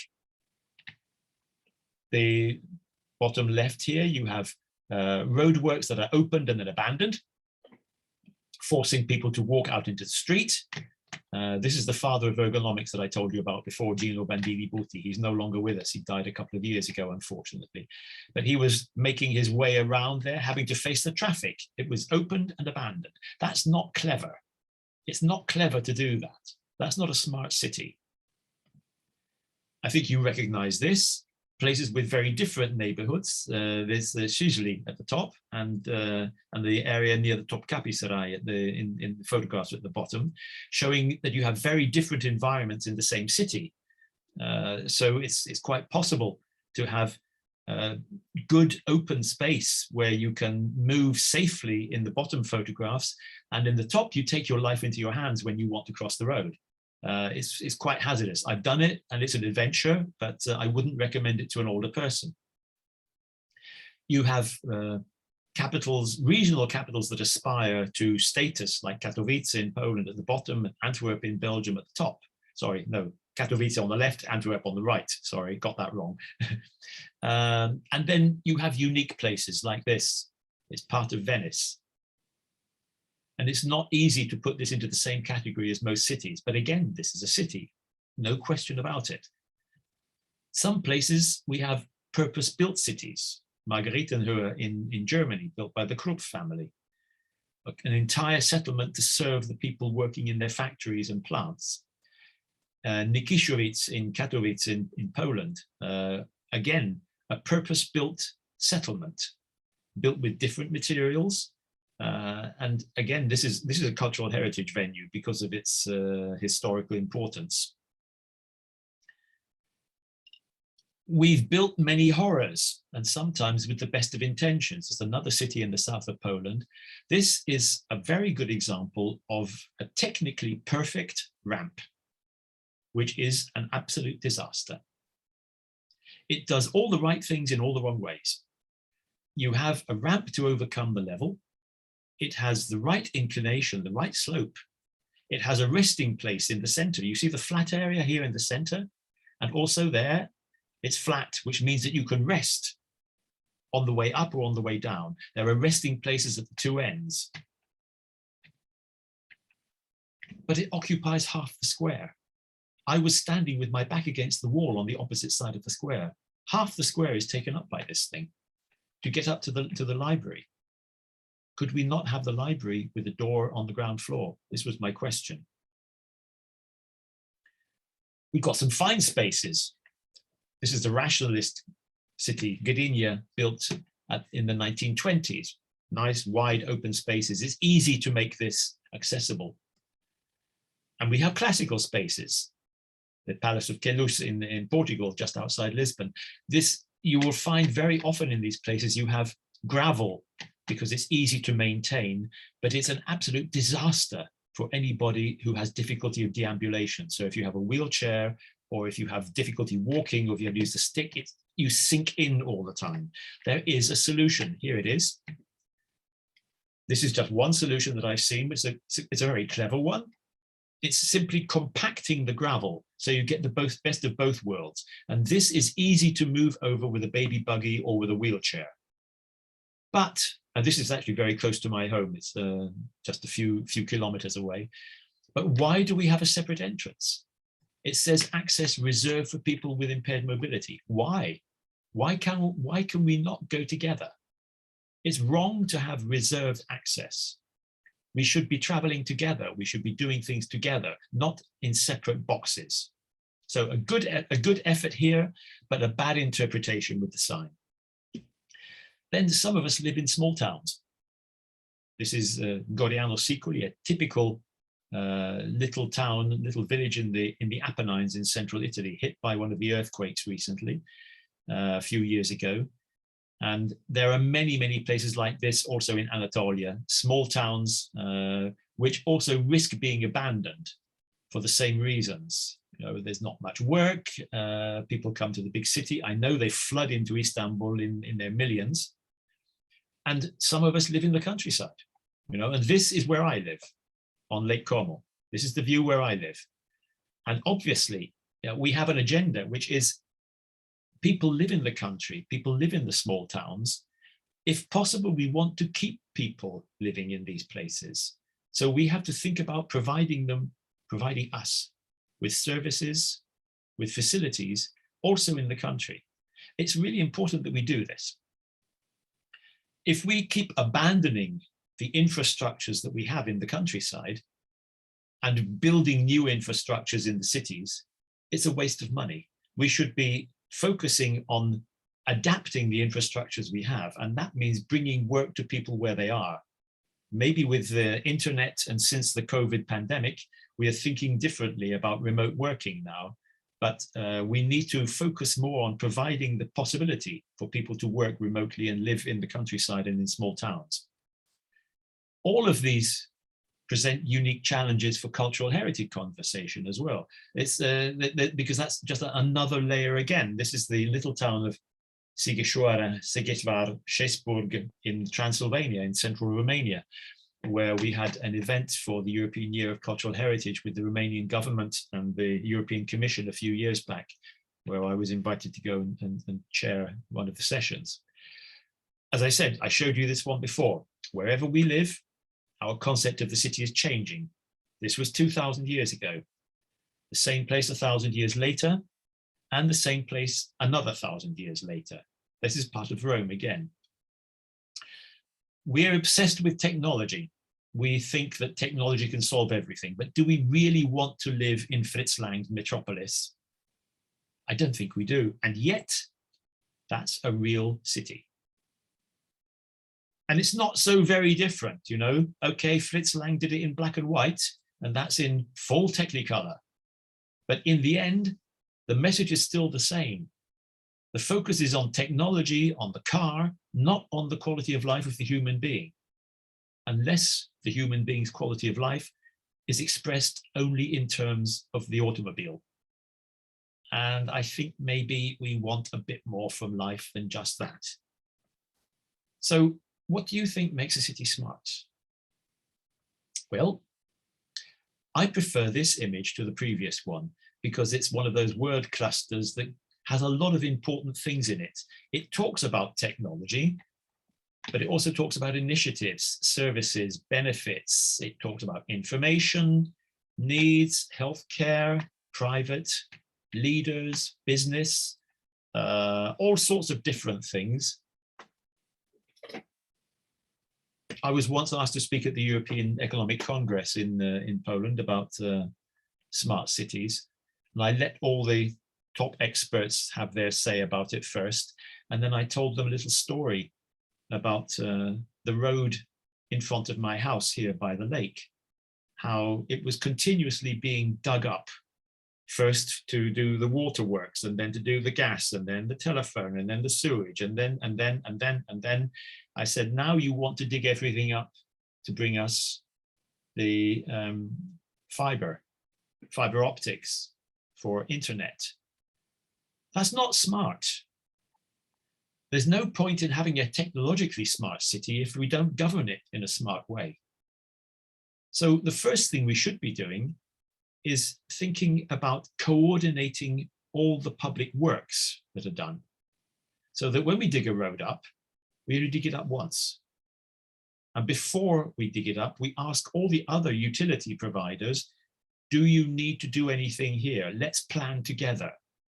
Because that way we need to minimize the disturbance to the people living in the city.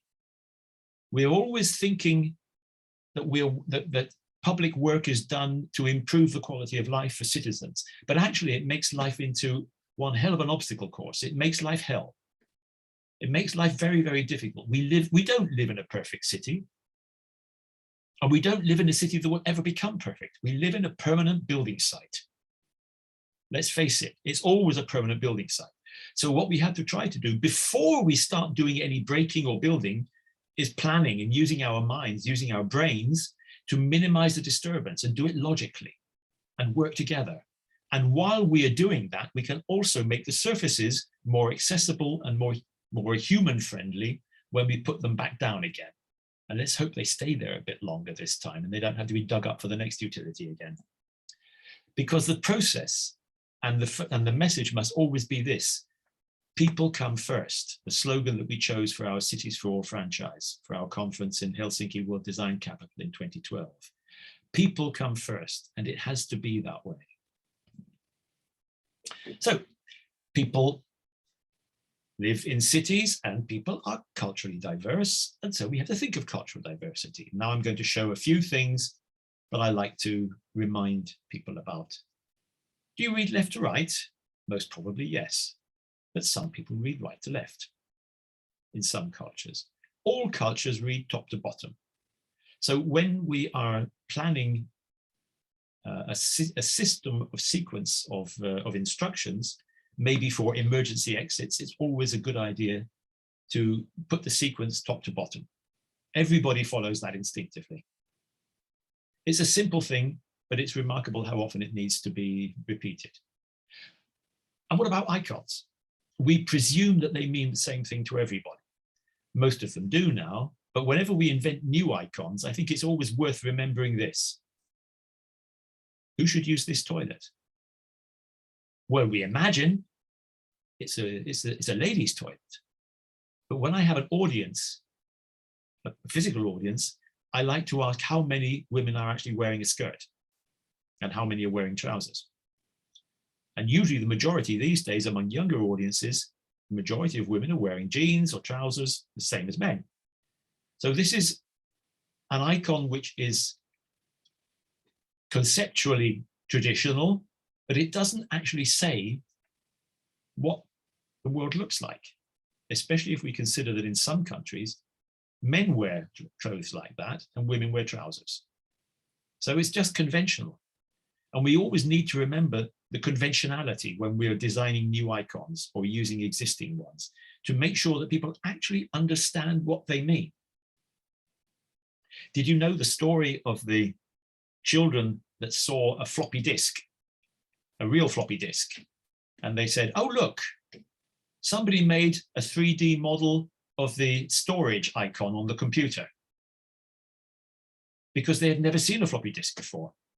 For those of us who remember the floppy disks, we relate visually to the storage icon. But those children, they learned the icon without any conceptual relationship whatsoever with its meaning. And when they saw a floppy disk, they thought it was a printout of the icon. We should always remember that when we're creating and thinking about icons. It's useful to create continuity. Okay, you can look at that photograph and then let's hope it never happens again. It's been abolished now, but it was there. And while it was there, I photographed it. It was a few years ago in Milan. We can do better design jobs than this. I mean, this is actually a station in Poland. It doesn't look like a station. The body language on the exterior doesn't say, I am a station. There's no sign that tells me it's a station. Inside, it could hardly be less loved than this grey, cold, unloving interior design. It is an alienating environment. This is the prime job of design, to make things not only accessible, but attractive. Design for all should always be beautiful as well. So accessible and attractive. And this is the antithesis. It's the opposite of everything. Then little things. These are two banks in the center of Kaunas in Lithuania. One of them has made a little effort, the one at the top, to say, please come in, even if you're using a baby buggy or a wheelchair. The other one is saying, I can't be bothered. Because you cannot get to that ATM if you are in a wheelchair. You simply can't. It's too high up. It has the old step from where it used to be a door that's blocking your access. The management here needs to think. Whom do I want to attract? Am I so rich that I don't need your custom? That's not good business practice. Good business practice is to think about all the potential clients you could have. Nobody should be throwing away clientele. And the same goes for this. It's very simple. Pavement cafes. Which one of those is inviting me in if I have the baby buggy? If I'm the lady on the right there with the baby buggy, which one of those two bars will she go to? It's obvious she'll go to the one on the left, which has a slope. It's not just a matter of people with disabilities. It's just a matter of good business practice. And okay, I could say, this is not cutting edge design. But if you don't do your thinking like this, you will never get your cutting edge design right either. Signs should also be clear. This one was in Düsseldorf Airport. They said, you find us opposite. It was a pylon. I was looking for an ATM. It was obviously not there. I went all around everywhere. I couldn't find it. It was really just saying, hey, look at me, I'm not here. But I'm not going to tell you where I am, because that, you're going to have to look for me. I couldn't find it. I couldn't find it. It's very straightforward. When you move a facility from a familiar place to a new location, you put down a map, better if it's also tactile, visual and tactile, that says, we were here, this is where you are, this is where we are now. This thing is worse than useless. Another airport, Milan. This is the room where they park people who are waiting for assistance to go onto the plane. They call it the friendly room. I think Orwell had a hand in the name, because it's about as unfriendly as could possibly be. It's cold, it's unfriendly, it's unattractive, it's uncomfortable. There is no information. The reception desk is outside the door. The people at the reception desk cannot see you. You cannot see them. But it's a very noisy place because it's an airport. So if you want any assistance, they can't hear you even if you scream. This is bad design. This was the way to buy a tram ticket in Upper Silesia, in the Silesian metropolitan area. Only in Polish. You had to know in advance how long your journey would take, how many kilometers it was, how many different municipalities you went through, because the price changed. And of course, you didn't know if you didn't come from there. As a result, nobody except the locals would use the trams. Everybody else used cars, and they had gridlock. I had to be very persuasive to tell them to use an Oyster system that would do the calculating. It should not be the passenger who calculates the cost of the ticket. It should be the system. That is where you can use smart technology. And if you're using tactile surfaces, it's always a good idea to remember that different things can have different meanings for different people. They can be more than just decorations. This is in Lisbon, where there was the expo in 1998. You can follow this. If you're blind, you may use that different surface to follow it and find your way to the pole at the end, the pillar, then find your way through the gap to where someone is waiting for you with a car. So it can be helpful. But architects who install these surfaces have to know that this may be interpreted. And so if you know it will be interpreted by someone who can't see, then you have to avoid things like this. Because again, a blind person would probably be using this rougher surface to find their way around. And then you go and put this in the way. Well, it's a sculpture. The city architect told me it's a sculpture. So I asked him about the lamp, and he said, yes, well, we found that on Friday nights and Saturday nights, when people here drink rather a lot, they were falling over the sculpture. Yes. Well, I thought, well, blind people might fall over the sculpture anyway. So would you please think about that and move it?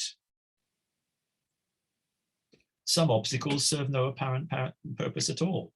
It's just there. It separates the airport area on the right from the railway station area on the left in Düsseldorf. It doesn't close, it's just there. And it actually creates a danger if there's a rush. So no, that should not be there. When you install a sign, there should always be a recognizable purpose, and it should lead to a usable infrastructure.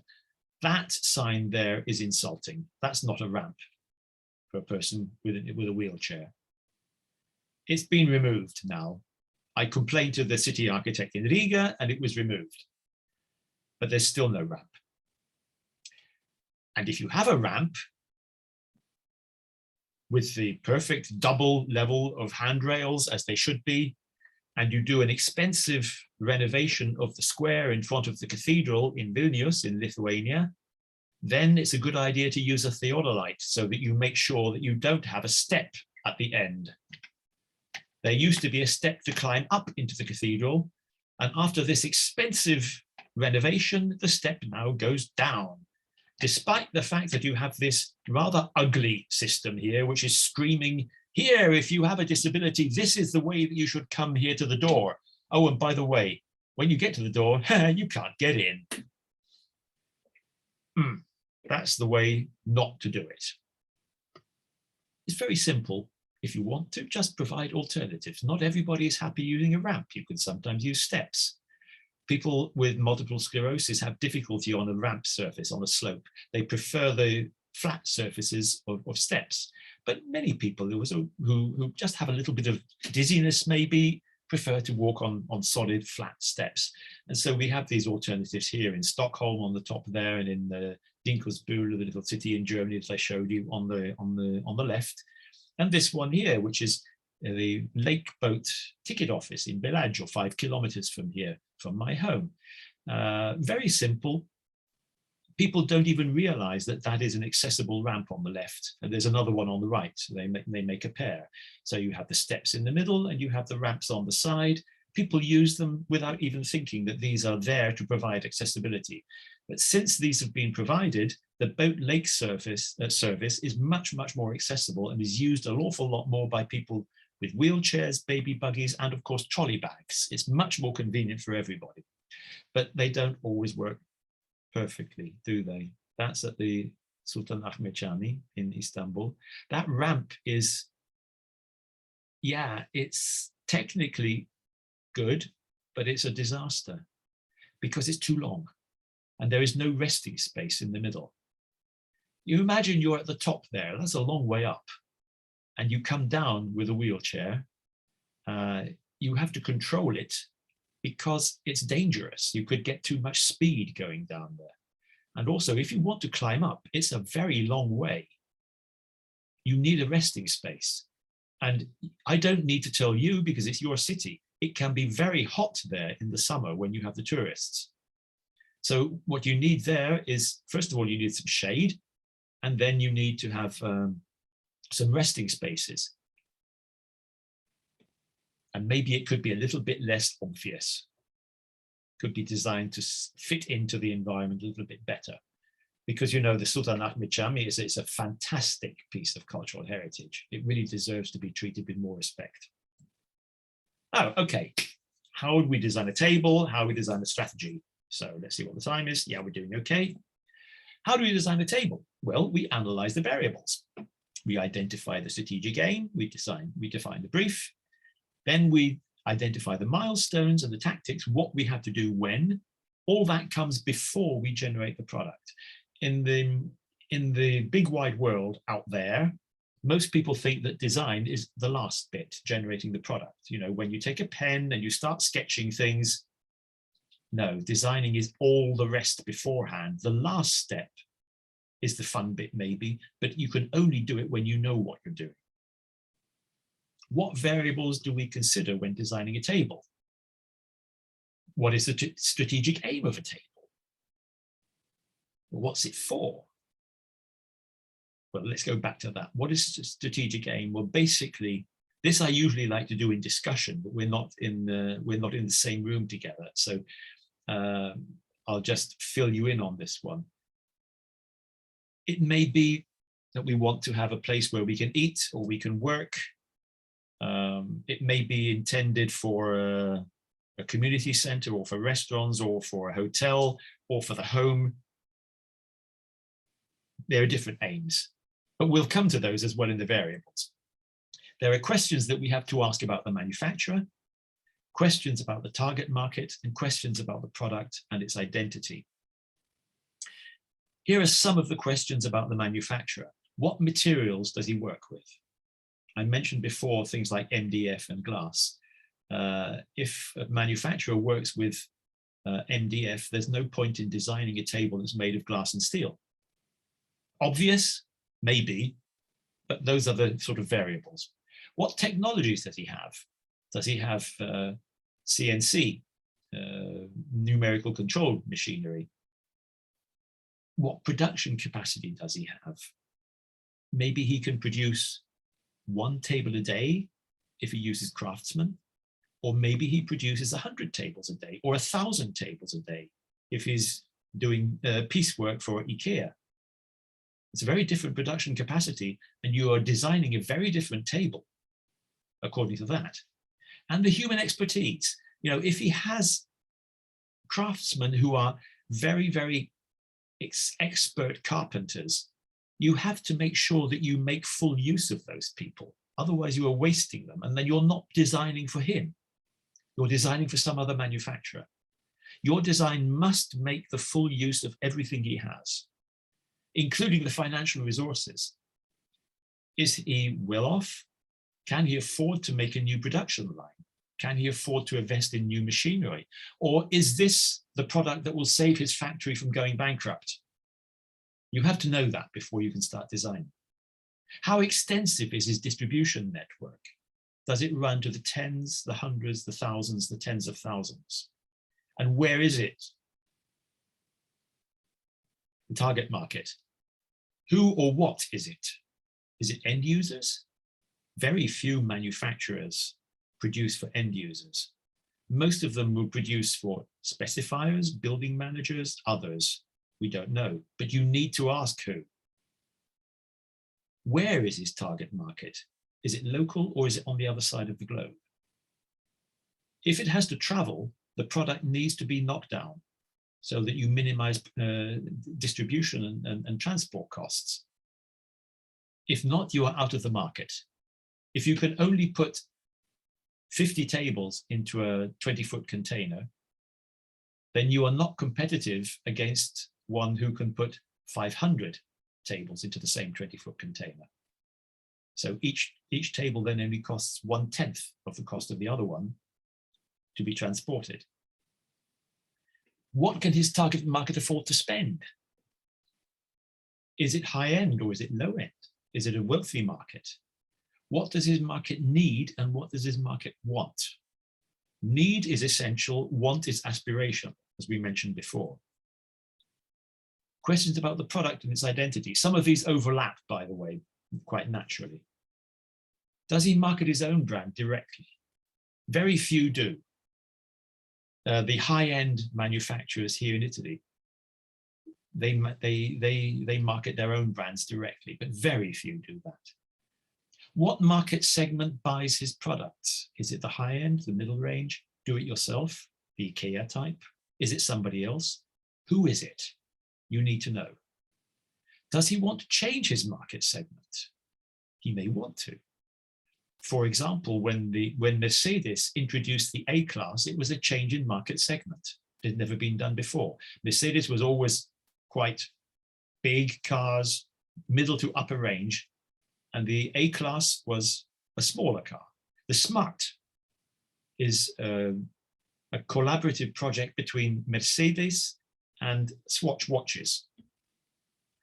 And in that case, Mercedes broke into a completely new market. And it's important for the designer to know that this was a break into the new market segment. What essential features must the table have? You remember when I spoke about stability before and the cutting edges underneath the table? What must it not have? In that case, maybe the cutting edges. Who is going to use it and how? If it's going to be used in a restaurant, maybe it's a fast food joint, you know, something like McDonald's or something like that. It needs to have a surface that you can swipe very easily, that you can clean with a cloth, but not if it's going to go into a private home. You may then want to have an open pour work where you would not use a wet cloth at all, but you would use wax to clean the table. So how are you going to use it? Who will be excluded and why? You may think, well, hang on, this guy's talking about design for all, and now he's talking about exclusion. Well, yes, because it's important to know who is going to be excluded and to make that part of your design. Let me give you an example of exclusion. Exclusion, when it's going to happen, should be intentional, not by accident. When we design the driving position for a car, we intentionally exclude people who can't see. That's because our technology is not yet sufficient to allow blind people to drive in safety. So intentionally, we exclude those people. We do it consciously. I like to think that every time we exclude someone, when we're designing, we do it consciously and we have a good reason and we've thought about it, not just because we've been superficial. That should never happen. What is it about? This is basically strategic design. It's about a basic analysis of the resources we have available, the opportunities that are open to us, the limitations, because there are also those, and we have to consider them, they are part of the variables, the needs and desires, both patent and latent. Then it's also about the project scope, the budget that's available. Will the manufacturer take out a bank loan to pay for this, or is he financially viable? Who are his target groups? What are the user needs and the available resources he has? In the end, the product designer in this case is not the expert who does everything, but you know, it's like the orchestral conductor.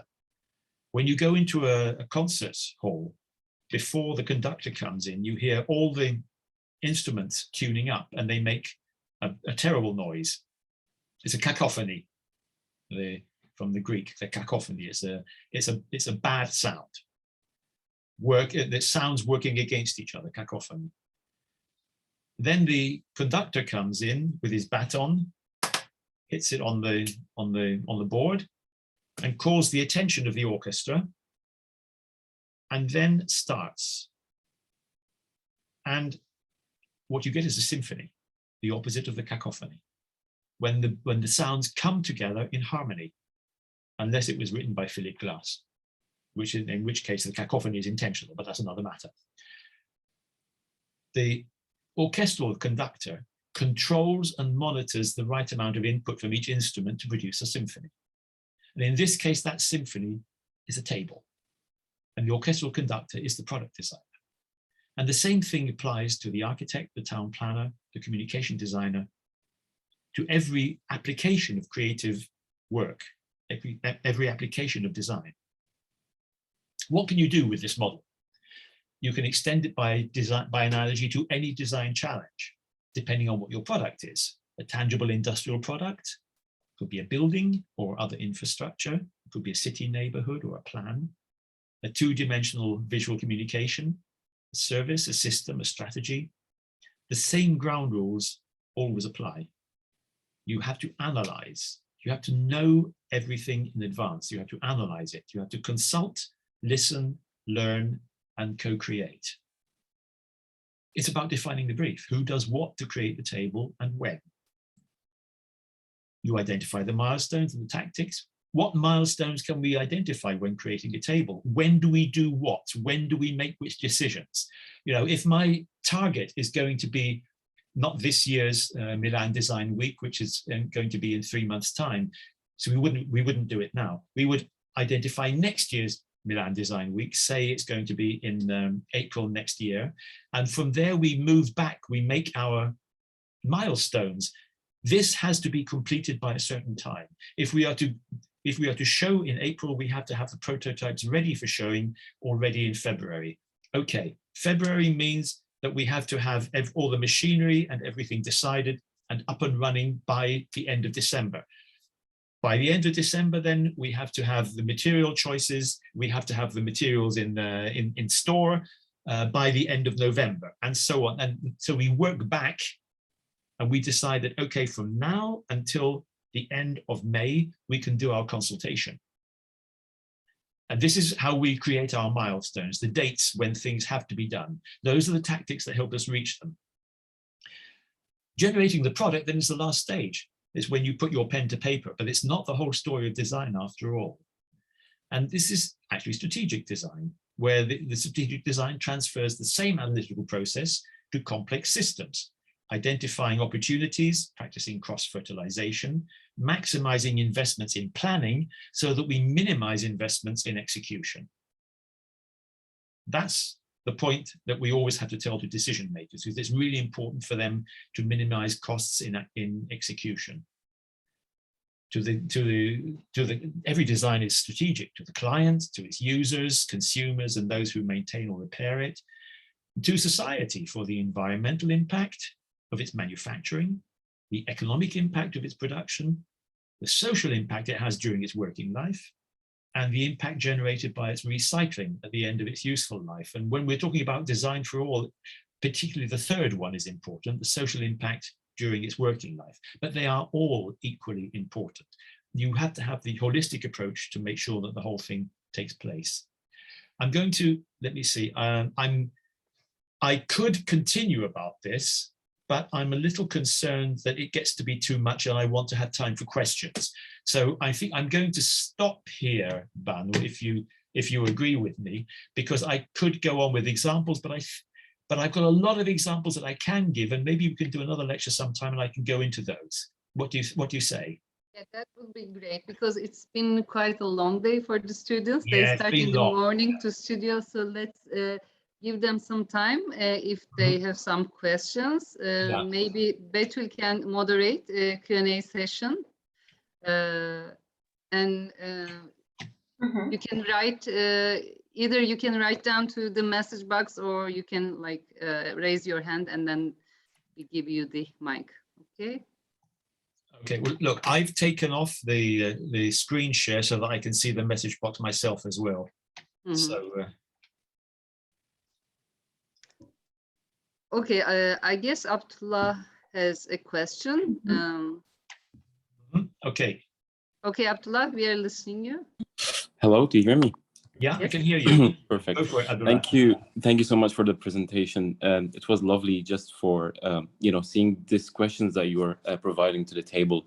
I mean, as a designer, I'm always seeking for these kind of questions. Every project we get, we try to find the site that we have. What kind of questions should we apply to? I mean, I have one interesting question that we as students, we have sometimes like limited time to ask these questions and even search for them. I'm pretty sure, like each question take maybe a long time or short time, depending on the scale of the project. So do you prioritize some of these questions? I know you said it's a holistic approach where you try to equally answer all of them, but for some projects, it's quite urgent sometimes, or quite limited time that you have. So how do you prioritize your questions? Oh, look, that's a very good question. And I think the answer is that there's no such thing as a hard and fast priority set. It really does depend on the individual case in hand. I think it might, this is of course the sort of thing that I would illustrate with the examples I would give that I have immediately after in the presentation. It really depends on what you're doing in each case, what your objectives are. If in the case of it being student projects, you have a very tight framework, a very tight line, and I don't know whether you've ever done the sort of thing that that many colleagues run, like a 24-hour design challenge, or things like a hackathon where you have maybe 1 day or 1 week to analyze an entire situation, collaborate with people, get the feedback, and come up with design solutions. The time is very, very short in those circumstances. So if it's a challenge for you as a student, as a set of students, you are projecting yourselves onto the real world in a protected environment. So you can afford to prioritize some things that you may not do in the real world. In the real world, you will be given the priorities. This is the point. You will be given the priorities by the decision makers. When you are the designer, it's not your role to tell the decision maker what they have to do. This is a very delicate issue because, of course, as designers, you want to improve the world. And so it's very difficult for you to bite your nails, your fingernails, and not tell them what they should be telling you to do. But it's a question of developing a sense of trust and partnership with decision makers so that they will allow you in the brief the time that you need to be able to ask all the questions and not only the ones that are the priorities for them. Let me get that a bit clearer by giving you an example. For the decision maker, as a designer, as a product designer, you will find that the bottom line is the profit. That's fine. That's what they are doing. They are in business to make a profit. The difference you can make is by telling them, by informing them gently, that they could make more profit by doing things in a slightly different way. And that was my intention in the material that I've given you now. It has to be done very gently because no businessman likes to be told his business by a designer. I mean, that's obvious. You know, they know their business, or they think they know their business. So it's you really have to feel your way forward. I'm not sure whether that's a satisfactory answer to your question, but let me hear what you think. It is actually quite to the point. I mean, giving the value to the project in real life is something I experienced. I did experience sometimes working with clients who try to restrict that, question that you answer, and they want their thing as quick as possible. I mean, specifically if you are like designing residential buildings, villas, houses, etc. I worked a little bit in the Middle East, and always the client is complaining about the time frame. And so what we do, at least in the office, we try to overshoot the time frame. And so when they try to negotiate, we then reduce it to the optimum one without them realizing it. That's very sensible. That's in the same way. I mean, what you're doing is applying in the time frame the same logic that is basic economic sense for a freelancer. Always overstate your budget and tell them that your estimate is this, but that you will then in the end charge the real cost, which will be probably less. You know, give them that feeling. I found that that's always very, very useful with decision makers, with entrepreneurs. If you tell them, okay, the estimate I'm giving you is the maximum, I guarantee it will be no more than that, but it may be less. And then you overshoot with your estimate, and then you bill them less than your estimate, and they will always come back to you because they're happy about that. If you do the same with the time framing, then you're onto a winner potentially. But you need to persuade them then project by project until they understand the return. It's important, for example, with residential constructions. Okay, it's obvious that they want to make a quick buck. They also want to do a quality job. But I think if they can be persuaded to spend just the necessary time to understand the profile of their now and future market, who is going to buy? The people who are going to buy are people who will be able to resell. And if they can resell in a scenario in 10 or 15 years' time when the population is older, then they will be more inclined to spend a bit more now. So the more informed your buyers are, the more informed your seller needs to be. It goes hand in hand, you know, it develops together, because we know that residential developments now, if they have features like a walk-in shower, rather than just having one step up, you know, the standard installation has, for many, many years, has been that you have a shower tray that you install slightly above the floor, and you have to step up into it.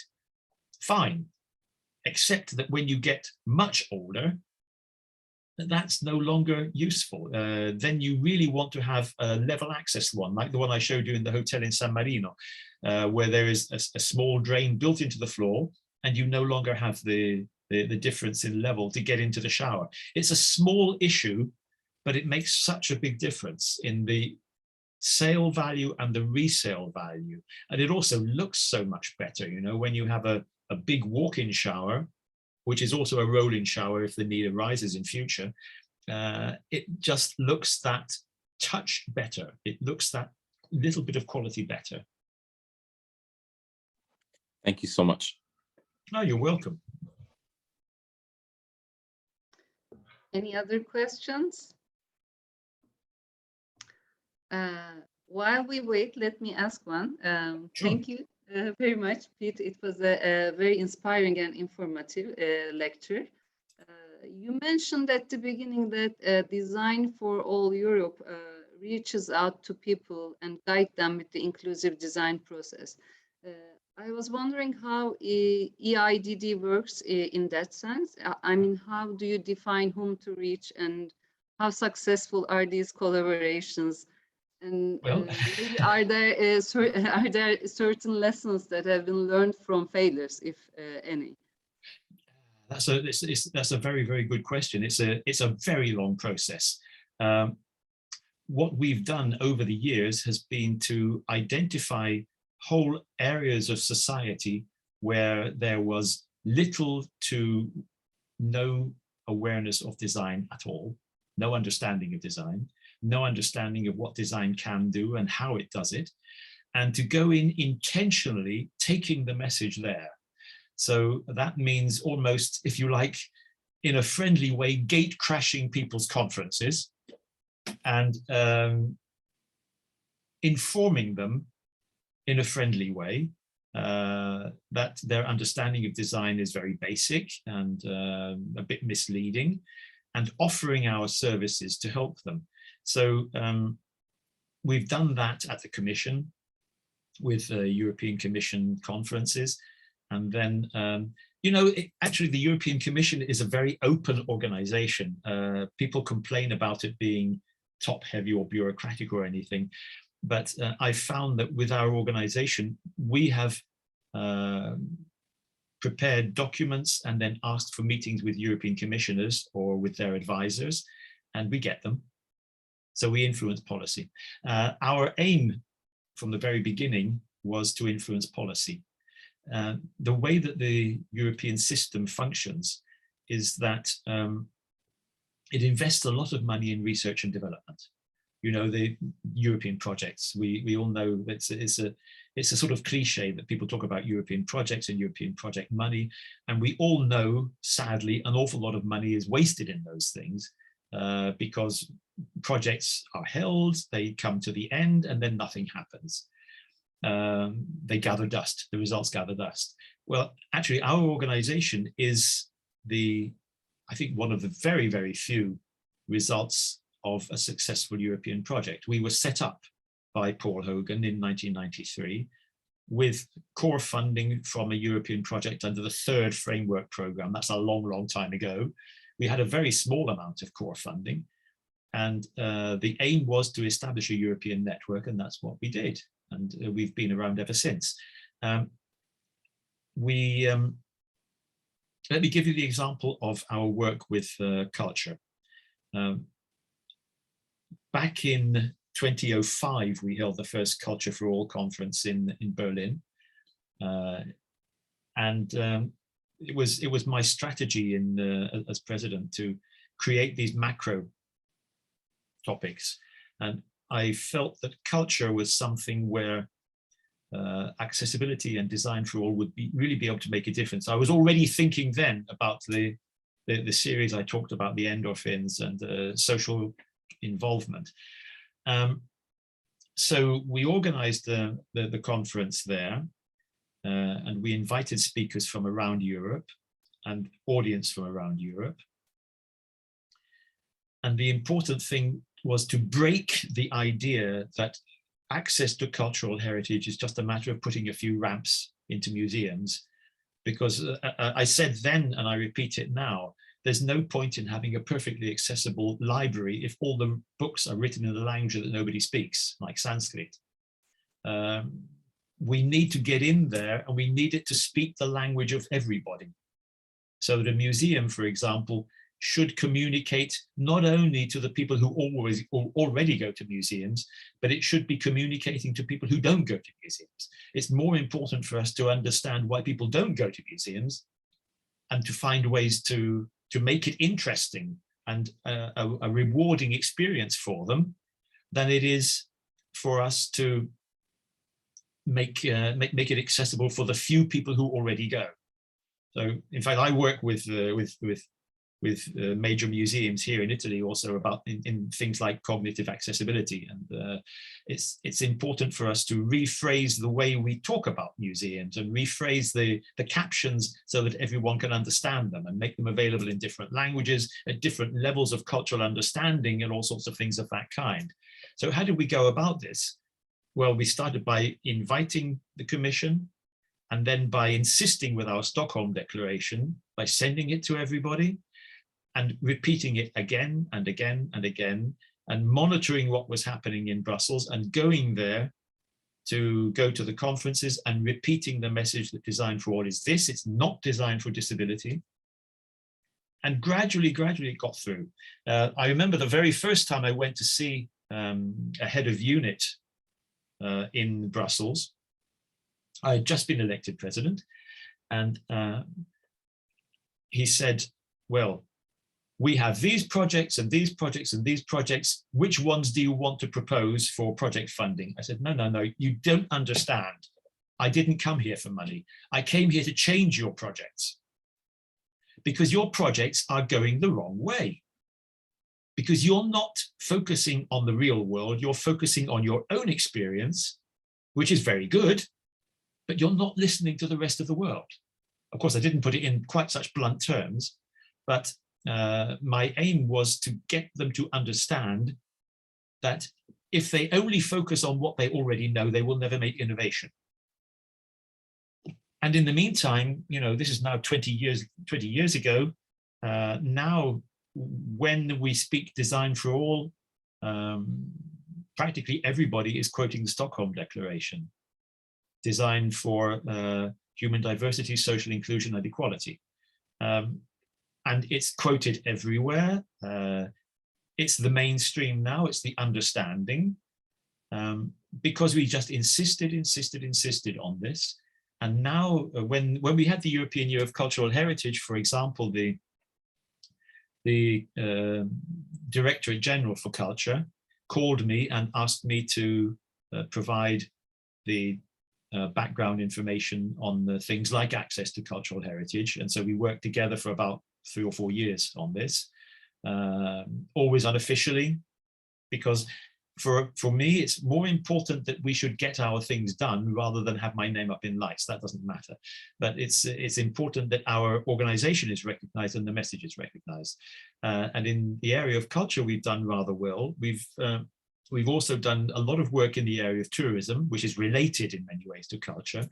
But there's also a European network for accessible tourism now, which was founded after we did our Tourism for All conference in Milan in 2007. But it's, I think, possibly to continue on to answer your question more extensively, we're exploring new areas all the time.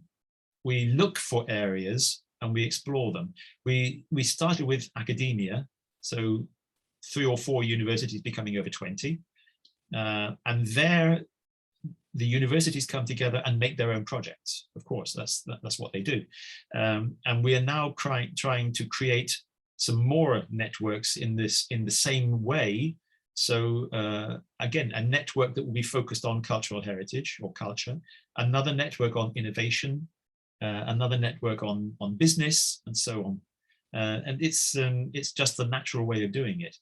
And at the moment, I'm thinking of approaching the Commission for to propose some work to take design for all to developing countries.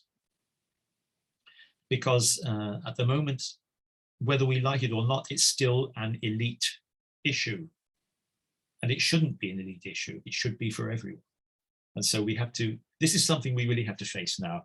And it's the newest challenge. So in the next couple of years, let's see what happens. Okay, thank you very much. I 100% agree about the developing countries. It should be for everyone. Okay, last call for the questions. Okay, probably they need some time to digest so many information they gathered. You know, let me propose something, Banu. Okay. I'm suggesting now, if the students want to collect some more questions together, think about it for a while, and then come back, I can do another session. As I said, I've got more slides with examples that I'd like to show. They could use those or not use those according to how many questions we get, but it's been quite a long session and it's at the end of the day, so I perfectly understand if people are tired, and it's not quite so emotionally involving if you're sitting at the computer and watching. You know, it's much better if you're actually in the room. But you know, why don't we hold that option open? I'm prepared to do it if you have the demand for it. Yeah, that would be great. Let's organize a Q&A session if required. Then that would be great. Okay. So thank you very much, Pete, for your time, for your energy. I mean, it was really a wonderful presentation. I hope to see you in Istanbul in a short time. I'd love to. Yeah, let's, I mean, maybe we can talk about the collaboration, like potentials for the future. And thank you again. And thank you for all for participating. Well, thank you. I'd like to say as well, Pete Kercher, thank you for participating in and for being there all this time through. So thank you very much for being patient with me. You're very welcome. Okay. See you then. Thanks. Bye-bye then. I hope.